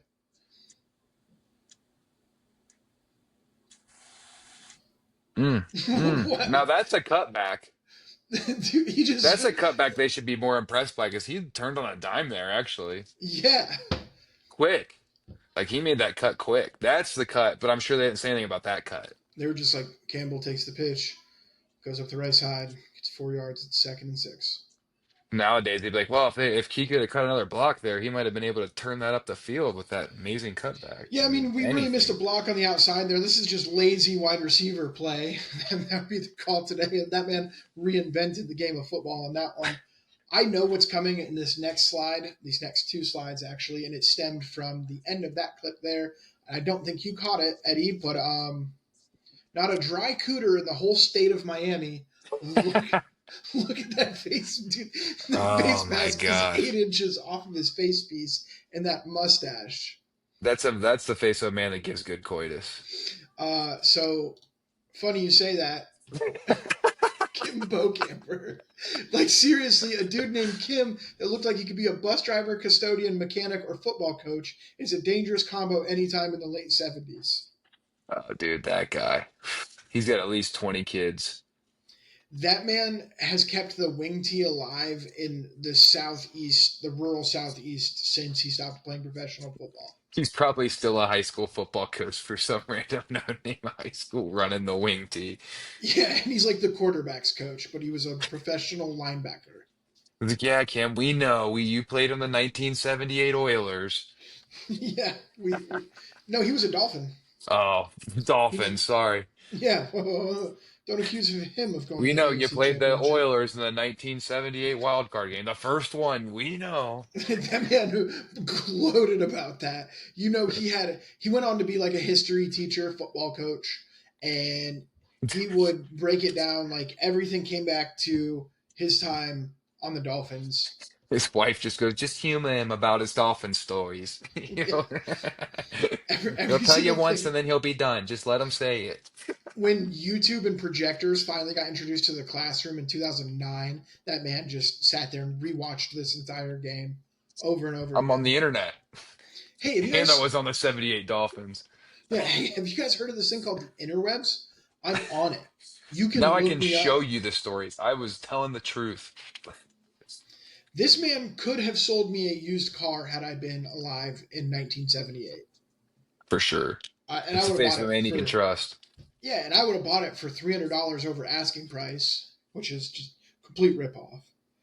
Um, he's had a big they call Pastorini a wound licker, and then LOL at big first half going 9 for 11 and 130 yards. Yeah. No, that back then that was huge. But I mean, he was in the hospital this calendar week. That was about 6 minutes left in the first quarter or second quarter in the half. It was still 7-7. Pastorini was 9 for 11 for over 130 yards, is what I got. And then he starts the next drive with slinging the rock. Which is this clip. He just is like, F it. No, he puts one in the basket on this Burrow's one. down here somewhere. That man That's put not it. Burrow. That might be a gentleman that looks like us, Eddie. Yeah, it's a white guy. It's Mike Barber. Yep. Is he He's related a to Wanda? Louisiana Tech. He's his dad. He's a Louisiana Tech Hall of Famer, actually. Well, I The mean, only good football player from Louisiana Tech. only yeah. There's only one ever, especially in the 1970s. I can't think of anybody else. I'm probably very wrong. Yeah, I'm. Are you being sarcastic? No, I'm being dead serious. Terry Bradshaw. Wow. I thought you It's were like being. it was probably Terry Bradshaw's tight end. I thought you were being. Another guy from Louisiana Tech won a Super Bowl. Beat this team Damn. 35 Won to two 5 Super in Bowl the MVPs. dude. They two weeks after this game, Terry Bradshaw. They won 35 to 5 in the AFC Championship. Dude, they I'm start, convinced that Dan Pastorini, if he was on the 70 Steelers, they would have won 10 Super Bowls. They would have went 10 for 10. dude, they so Seriously, I think he's better than Bradshaw. In the AFC Championship this year, when the Oilers were there, they fumbled five. Their last five possessions ended in fumbles. They scored 5 points. The I 2020 to 2024 Steelers wanted to be the 70 Steelers so bad. I can't believe you were not being sarcastic there. I thought we were like in on the same joke. Yeah, Terry Bradshaw went to Louisiana Tech, dude. Oh, I learned something new today. I knew that. My brain. Phil Robertson, R.I.P. I got hit in the head a couple times. I got a couple bruises on my forehead today. All-time quote here, and this was followed by the sweating, the red face emoji, and there's a tear dropping down like that's a hot thing. Oh, yeah. Eggplant and a water emoji. Um, come in Always my wash your eggplants. correct. This was an all-time quote. I think it was by Len Dawson, and he's talking about a cornerback making a play or a defensive back or something. There was an incompletion on the field. He said, "Come in my area, mister, and you're going to pay for it." That's the gayest thing I've ever heard. Oh man, somebody lost the cookie game. Um, as the night went on, I found out that Bum Phillips is Bubbles from Trailer Park Boys. Just like all time scene here, all time, and then him getting excited. Damn it, Leahy. Tony Fritch, single bar face mask. I didn't even put that on the regular background. I just made that the picture. You don't need anything else. That picture speaks for itself. Look at how long his head is. Yeah, dude. Oh my God. And does he have a piece of gauze as his chin strap? That went from being an oil rig to the Eiffel Tower on his helmet because of how long it was. Damn, dude. But again, a man's man. Love the guy. Uh, Presented without context on this one. Mm. Oh, that's it's coming my area, Mister. You're gonna pay for it. Um, I like it when you come in my area. you're gonna pay for it. Try that in a small town. At one point in time, and again, we're moving towards the end of the first half here, and I apologize. I don't have timestamps. I don't have exact things. I kind of did this in a rush. Really chaotic week for me. This is not going to be the norm. How it usually works. I will obviously have timestamps and stuff, especially if we get a little bit more modern of a game. Rushed week, Yeah. bunch of projects at work, so I apologize. But we wanted to get this out, so not the highest quality, but the good news is there might be 22 of you next week, so give us feedback, I Yeah, guess. we'll work out the kinks as we go. Well, my kink is you coming in my area because you're going to pay for it, big Yeah, dog. baby. Made me blush. At one point in time, towards the end of the second or first half, Pastorini completed 8 passes in a row. That might have been a National Mhm. Football League record. Nobody's ever seen an offense run hum like that before. Yeah. Um, I mean, throwing 10 times and a half, dude, that's 5 times a quarter. you're allowed to do that. Uh, somebody told Bomb, and I don't think they should have. I think Bum might have invented the forward pass. Now that I think about it, because there's no way that you would purposely pass this many times. I mean, He just walked into the league office and Pete Rozelle's office and then just laid hog on his desk and said, "Listen, we're forward passing now." all right, imagine this. You know the pitch behind the line of scrimmage? What if I did that but longer down the field? I got Dan with your wife right now. If you say no, it's all over. I don't care what that curly Lambo feller says. If we can just get the ball in the air, somebody's got to be down there to catch it. All right, hear me out. Hear me out. You know what a bumblebee is? Bumblebee. Bumblebee? Uh huh. Well, hum it I, on down. I don't know what that has to do with this, but they call them bumblebees where I'm from, brother. And just think, if the harder we try, the behinder we're going to get anyway. Yeah, yeah, that might be up there with some Yogi Berra quotes. Immaculate Reception Part Dose is what I titled this because this is, and I even wrote a note about this. What a catch by Barber! Holy shit, this is a great play here. This is probably the Probably one that ends the second half, or ends the first first half. half. Yeah, No, where the Oilers just totally bumbled the end. yeah. Ooh, So we got Dan touchdown man drops back, unloads, boom, boom, boom, hot potato. mmm. What a catch! I think I looked up his 40 time after this. I think he ran like a 4.6, which back in those days was cooking You for can a run tight under. end.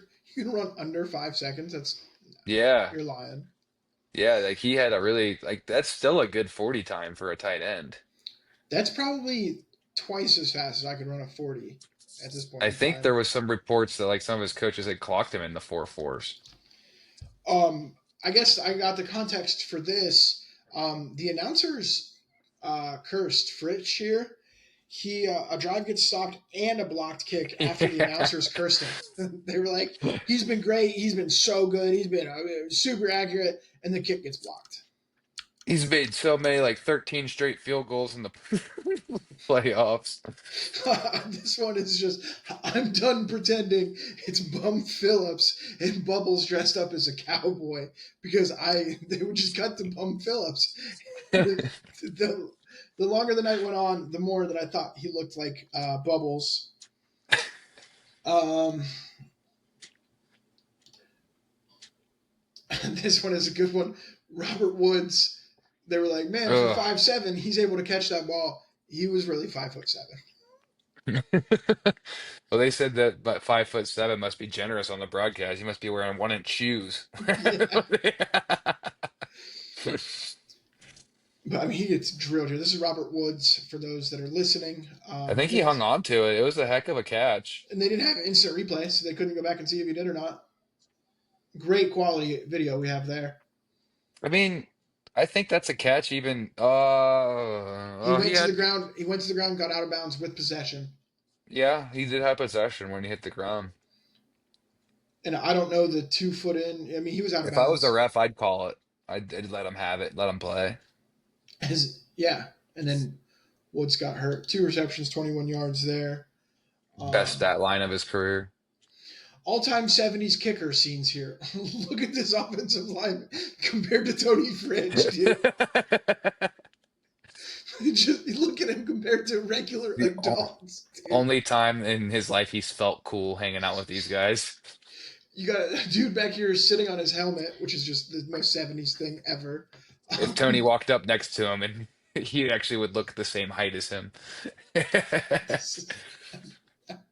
All-time '70s look here. So Tony, Um, go hang out with the cameraman. We'll call you when we need you. I mean, this guy's got a camera right here. Yeah, that's what I was saying. That go hang out with the cameraman, Tony. Help him out. Hey, We'll call man, you if we need you. we might need you to kick or might not. Just hang out, but like don't. Yeah, yeah, Tony. We'll get you ice cream after the game. Just You'll be okay, Tony. You'll be okay. We only have 4 more quarters of football. You'll be okay. Um, our Lord and Savior. Also, is he just 1978 Justin Herbert? damn, Not the he's worst what a sexy comparison. man. Just look at him. He was My spitting a loogie moist. here. Last note for actual football: Oilers couldn't get a playoff at the end of the half. Also, you could just throw it out of bounds instead of spiking. I don't know why I didn't have this play on here, but the Pastorini took the snap and then just launched it out of bounds sideways. Yeah, apparently you couldn't spike it, so that they ran out of clock because of that, and then it was still 7-7 at the end of the half because they couldn't kick a field goal. And like the funny part is, since there's no replay, Don Shula just said we quit, and he just took the whole team to the locker room Yeah, before they made a decision. Because no, actually, even if they are kicking the field goal, we're just not showing up, so it doesn't count. yeah, yeah. You didn't score those points because we weren't there. What if they got him? He'd be like, "No, I saw the time run out. What are you talking about?" My mom said no. And then Bum was just standing on the sidelines. Well, if we stay here, then we'll get the kick, right? And then a linebacker was like talking to the ref and then bumming him. Kind of got into it. It was definitely 1970s football there. But that was all I had for the first half. Like I said, I didn't even get to watch this full game, but Yeah. I do have some of Coach Young's halftime takeaways since there were only 2 turnovers in the first half. Um, Earl Campbell is low key kind of ass. How did he rush for all Hmm. those yards? He's a play action merchant for Dan the Man Pastorini. I don't disagree with this, but and this is the probably the only game footage I've seen of Earl Campbell in recent memory. He looked like shit in this game. Hmm. Obviously, I know who he is. This wasn't the norm, but he did look like ass. He was a reigning MVP as a rookie.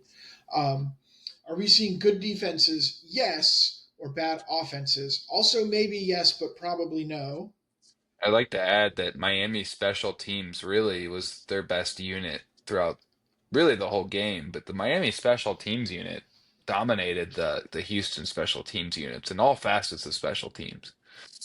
Yeah, and by that you mean they got a single fumble recovery They on a. blocked a field goal. Oh yeah, I guess they did. They blocked a field goal, Hmm. and got Robert Woods to They muff the contained punt. Robert Woods very well on his returns. I mean, and they had good returns. Like Miami set themselves up for field positions a couple times pretty well on kick returns.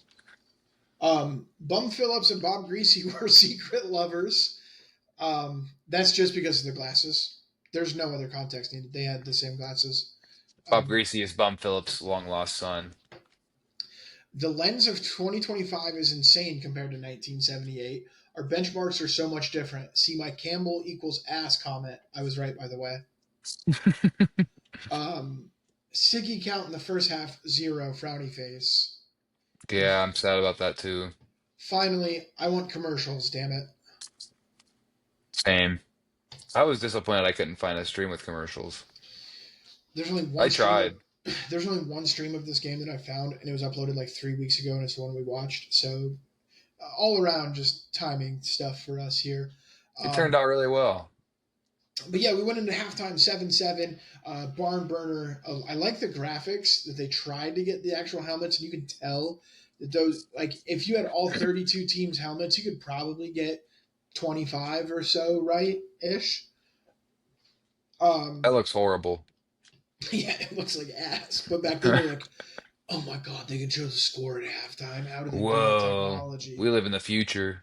Yeah, look, you can still see uh, the Oilers on the field. That's their field goal unit. Still pissed off about not being able to kick a field goal. Yeah. Breakdown for the halftime stats. Thank you, Eddie, for screenshotting this. First downs, we had Oilers with the advantage, 12 to the Dolphins 8. We had 33 rushing yards out of the Oilers, 53 out of the Dolphins, which is wild because Dolphins don't have legs and they cannot breathe out of water. So for 53 yards, which would be um, whatever, however many feet, that'd be 159 feet. Yeah, pretty wild out of the Dolphins. Pass yards, Oilers, they had 225 passing yards in the first half. I don't remember seeing that many passing yards. There was a lot, especially for the time frame. I don't remember seeing 225. The Dolphins had 70 because Bob Greasy is a system bubbles classes quarterback. Um, Total yards, Oilers with the advantage again, 285 to the Dolphins 123. Passing, Oilers were 16 of 21. The Dolphins were 6 of 16. Oilers turned it over once. Dolphins turned it over twice. Big thing here. Oilers had Time of 17. possession. Yeah, Oilers had 17 minutes 18 seconds. Dolphins had 12 minutes and 42 seconds. And like I said, I didn't get to watch the full game. So, Eddie, I'm going to turn over the second half to you. I will interject when I can, I guess, Yeah. and I will add to the commentary. But I've not seen the second half. I obviously know the final score. Um, but yeah, take it away, Eddie, on what happened in the second half there. All right. So yeah, in the second half, we start out the third quarter. Miami starts out with the ball to begin the game for the second half, and then Bob Glass's greasy. He came out slinging to begin. Is what I had written down. He probably completed a pass for 10 yards. And then never mind. He threw a pick to Houston. Them glasses don't help. So I think he needs some contacts. They probably weren't invented until 1980. Um, Actually, and then contacts were invented a very long time ago. really, Yeah, way long, way before you thought they were. Um, hmm. Sorry, that was my interjection. Was just Oh, that's random interesting. trivia knowledge, but go on. Um, I got down here. So then the Oilers get the ball back. Tim Wilson is still looking better than Earl Campbell today for the Oilers. And then Pastorini comes out and he's still slinging it and saying, F it. Kenny Burroughs is still down there. And he was, in fact, still down there. Uh, and they were throwing, I mean, Pastorini, he didn't throw a single pick all game. I mean, against a team that had 31 picks all year. It was just absolutely incredible. Um, so Shula using the old fullback like God intended. That's a um, quote card. this is when the beer started kicking in for me too. Love it. And then Miami runs a reverse. The rare diversification from traps and dives has the Oilers defense surprised, and the Orange Bowl was rocking. So, and then right after this, it's still 7-7. We're probably about halfway through the third quarter. Yepremian uh, comes out to attempt to make his 16th field goal in a row, and the announcers are going crazy about it. Yepremian's made it 16 field goals in a row, so many in a row during the regular season. One of the best kicking season we've seen yet. And then shanks a 38-yard field goal, and it's just dead silent on the broadcast, and they go, "Well, all good things come to an end." All time quote there. And then I have written down here Earl Campbell's pantyhose mention breaks him his first big run, wears them to prevent his pulled hamstrings. So Earl Campbell, they talked about his Earl Campbell was wearing pantyhose back then, instead of like compression pants because that wasn't a thing. So he just wore pantyhose, and that mention broke him his first big run because I don't think Bum liked that comment very much. No ladies play on his team. Everybody identifies uh, as a man back in 1978 unless you wanted to talk to Bum. He did not care So, about your feelings, which was que- very sad. question, Eddie. Um, do you think that A, the pantyhose actually helped to prevent a pulled hamstring, or B, for some random reason, Earl Campbell was wearing pantyhose one day, and they were like, "Earl, what the fuck are you doing, dude?" And he was like, My hamstrings. yeah, all those pulled hamstrings you get, You I know, don't I want one of those." they're like, well, he's the MVP. I mean, Yeah, yeah. Did you see what that guy just did? his cutbacks are incredible. Sir, It must be the you pantyhose. just turned left. I have down here, I mean, the third quarter was super uneventful. There's not really a whole lot to talk about. Bum Phillips, what he lacks in Marlboros, he makes up for with grit and beach nut and cowboy manliness. So, and then my final note for the third quarter, as it ends in 7-7, uneventful, is Pastorini has all the meat and lacks none of the balls. He has all the meat and all the balls. So So, he's the 1978 Arby's. yes, he has the meat. Every single meat. Like it doesn't matter what you want, he's got it. So really, third quarter pretty uneventful, like the first quarter ends 7-7. And this is when just chaos happens. Shula, he's gotta prove himself. Bum, this is the first time the Oilers have ever made the playoffs. So Bum Hold on, Phillips, hold on. What'd you say? I'm pretty sure this is the first time the Oilers made the playoffs. Playoffs? Don't talk about Playoffs? playoffs. You kidding me? Playoffs? So I I'm have a gonna lot of good. I'm gonna interject that every single time that I can. Good. Yeah, I mean that's just We'll on get the time. soundboard build up. Yes.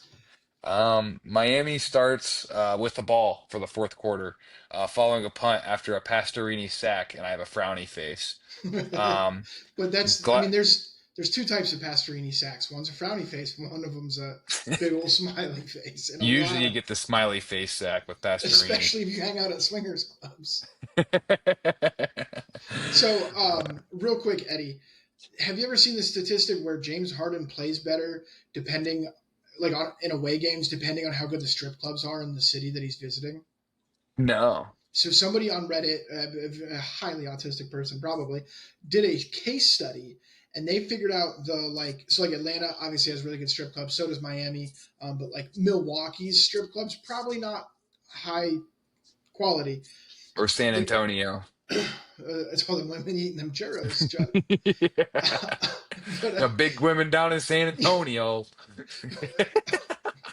yeah, they did a they found out there's a direct correlation to the quality of the strip club and James Harden's performance on the road.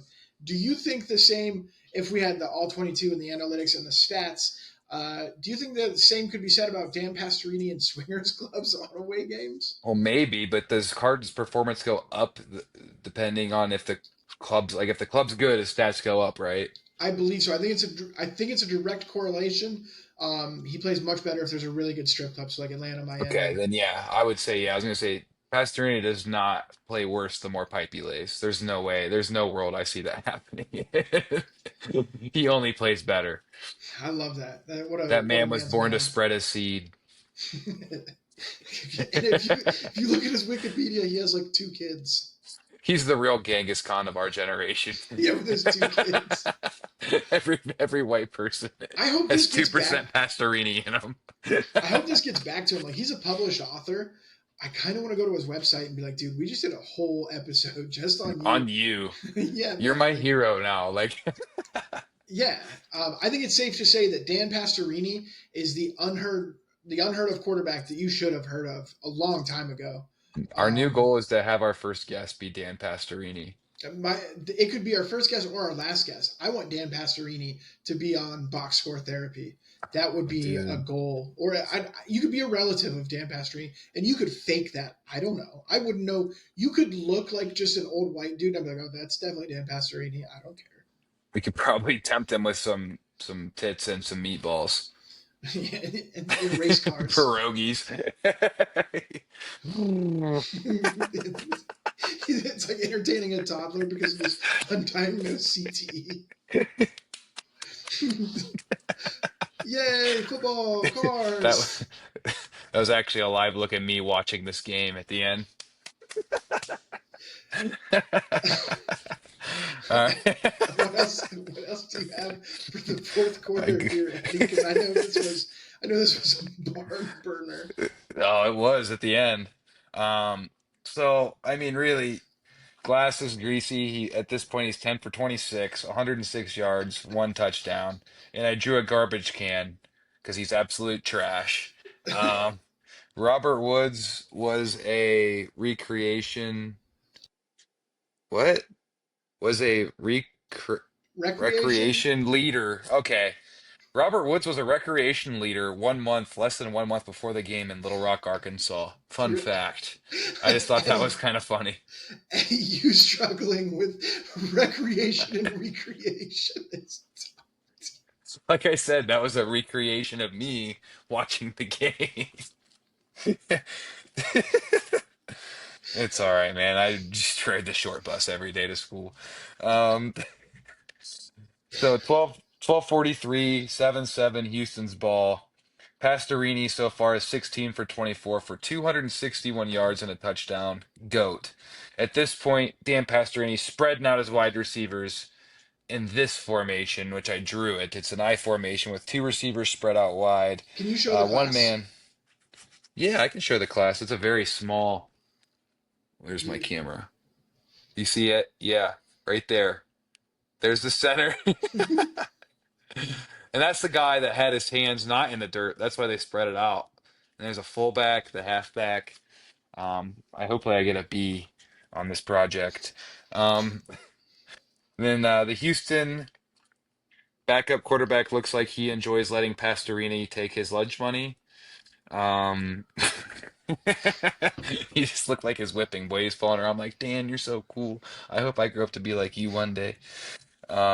Bring back jersey number 00. Burrow, 7 catches, 108 yards, and one touchdown. Oilers are hard-nosed at every position on both sides. Tony Fritsch nails hot dogs and field goals. Oilers 10-7.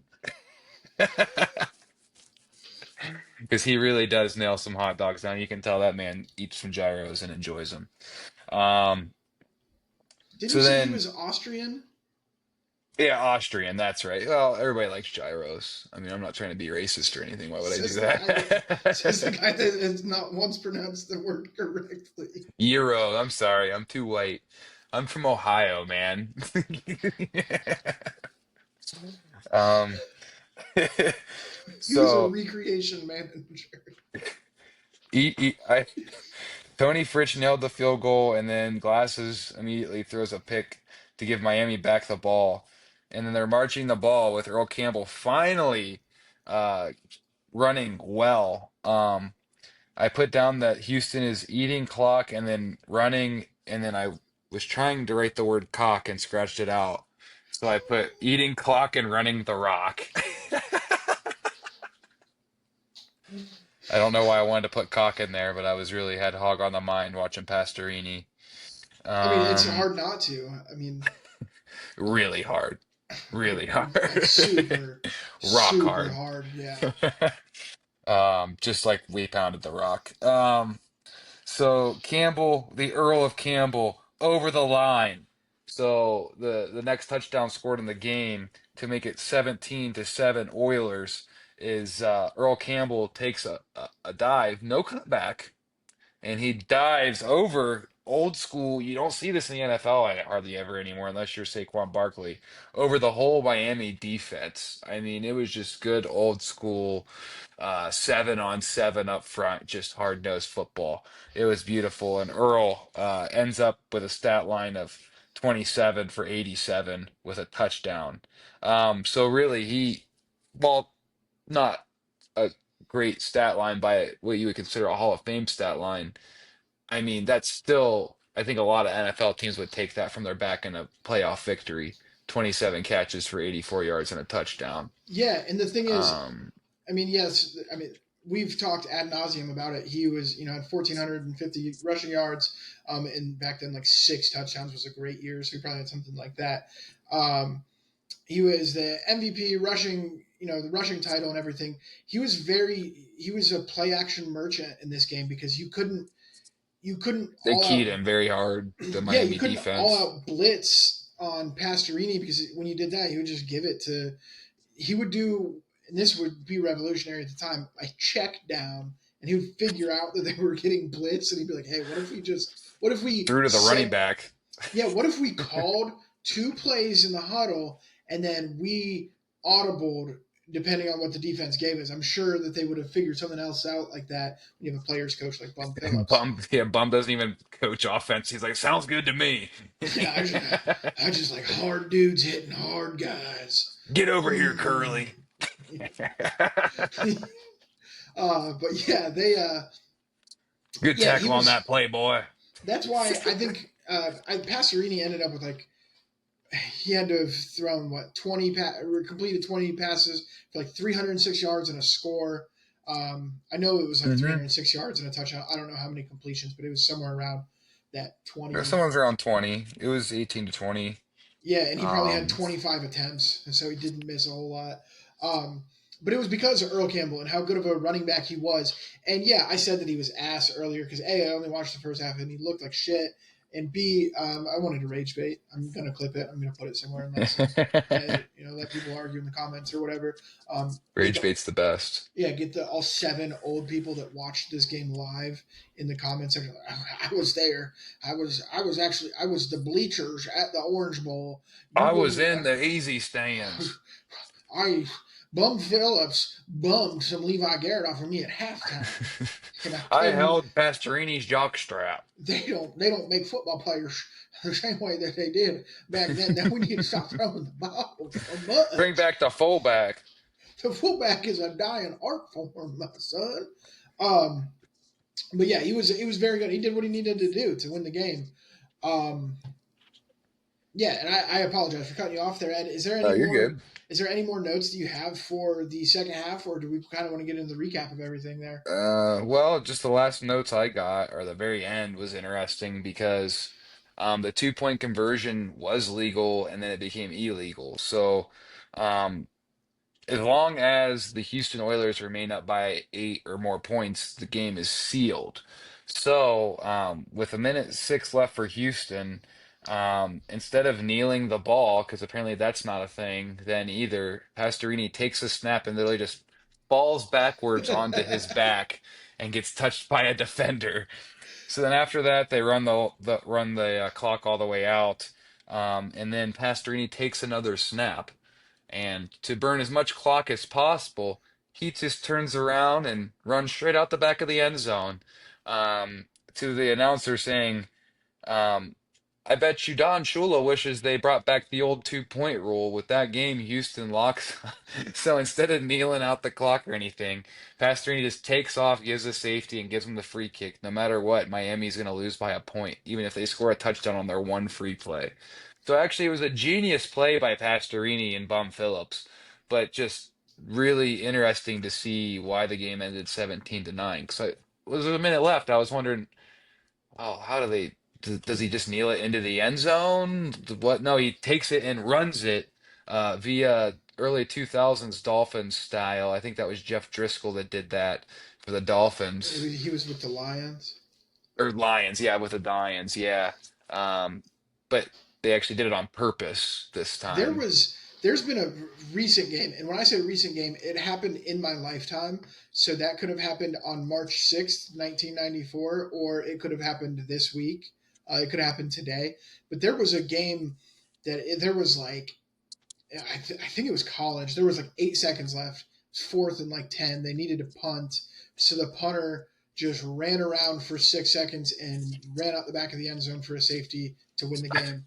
It was the Man, exact same play. Um, ooh, I have one more note here. Miami sent in their backup quarterback on their last drive before the safety. Um, I put that Don Iblack Strock throws a pick on his first pass. No wonder Glasses is the starter. He can actually see. So, so there you have it, folks. 17-9, kind of boring game, but kind of the epitome of '70s uh, football there. Kind of the epitome of what this show's about. Yeah, what a great game that we got as our first pick here. It's full of history, it's full of storylines, it's full of butterfly Meat effects, and balls. and no Marlboros, which was kind of upsetting, especially because this is episode 1 or 2 or whatever you want Yeah. to make it. It's my Meatballs, final man, note. No Marlboros, all balls. I was upset by the lack of Marlboros. Maybe if we had commercials, But if the I beach had. nut made up for it. You know Bum Phillips had a side chewing the whole time. Oh, dude, he had it in the pouch or on the because he wore a collared shirt. He had it in the Yeah. pocket there. He had to have. Bring back the collared shirts, the cowboy Bring back shirts. coaches in suits on the sidelines. Seriously. Len Dawson knows about that. His coach wore a suit.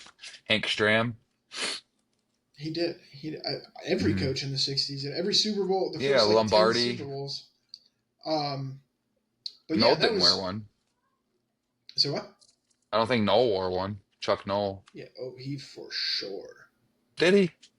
Oh, And dude, and like surprised that, a little before my time. and it was probably that disgusting '70s brown with a mustard yellow shirt and Mm. like a green tie. Hide your kids and hide your wife. But yeah, I said it here before. I will say it again. Dan Pastorini is the unheard of quarterback that you should have heard of 30 years ago. He balled Hmm. out. He was injured. He went on to go to the AFC Championship game this year, but he ran into the 14-2 Pittsburgh Steelers.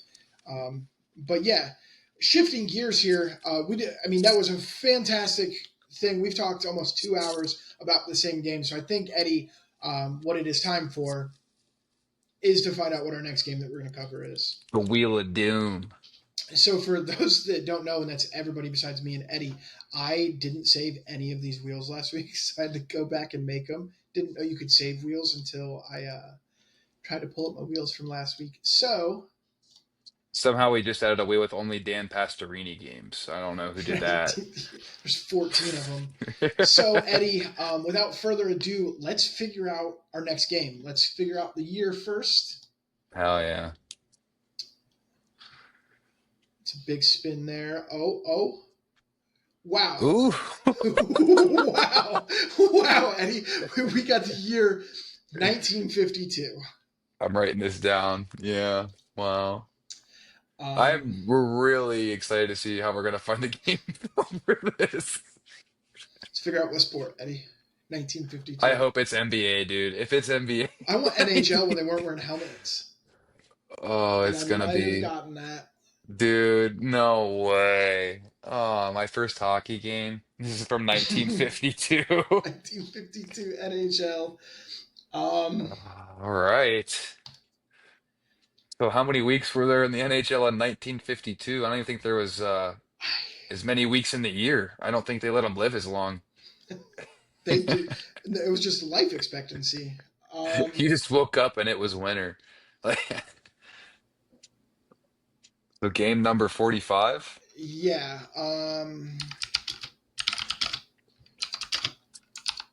So what is it by team? Let's see.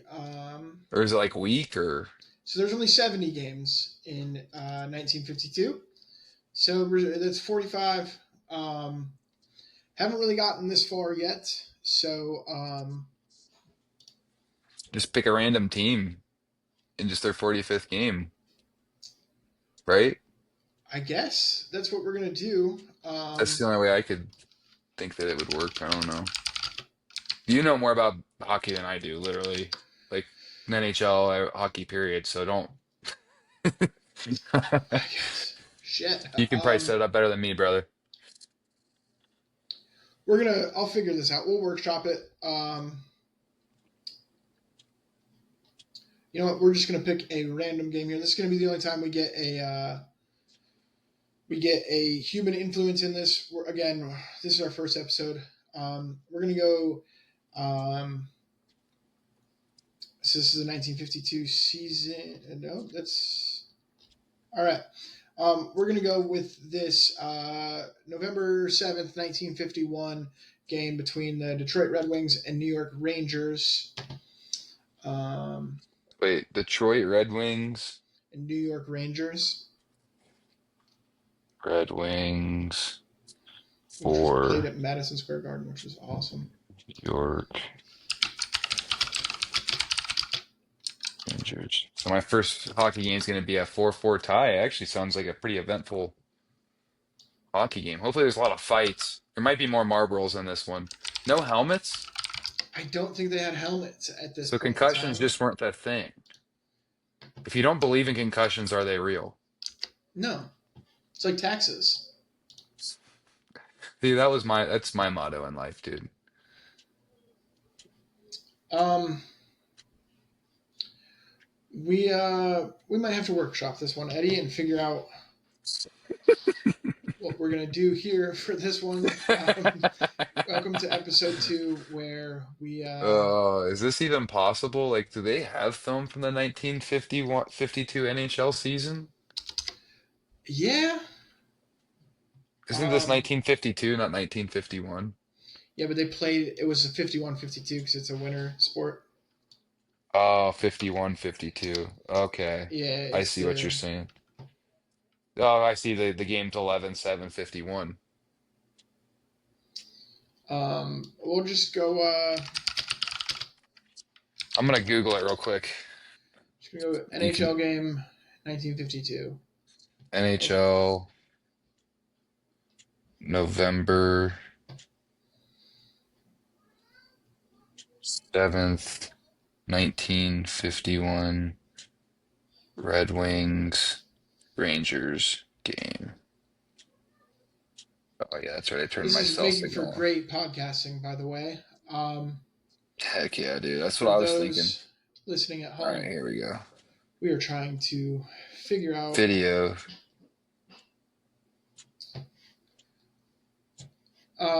We might just workshop this. We'll figure it out. Something changes, we will obviously let people know. But Hmm. we're at 2 hours now, and I don't think people want to hear us drone on and on doing Google Yeah, searches and trying to figure this yeah. out. You're right, brother. But yeah, We'll figure it out.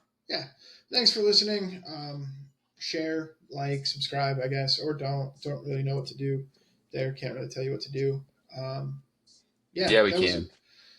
that was Meatballs and Marlboros. That was a great game to break down for our first episode, or our second, or It maybe was it a was lot of just fun. yeah. I'm gonna have fun if we can find this 1951 hockey game. I mean, I'm hopefully with commercials. This might be an audio only kind of thing. Oh God, that would be Because this is like the time of dream. radio. Yeah. We will figure it out though. But that is it for Box Score Therapy this week. I'm Brant. That's Eddie. Thanks for stopping by and listening to us.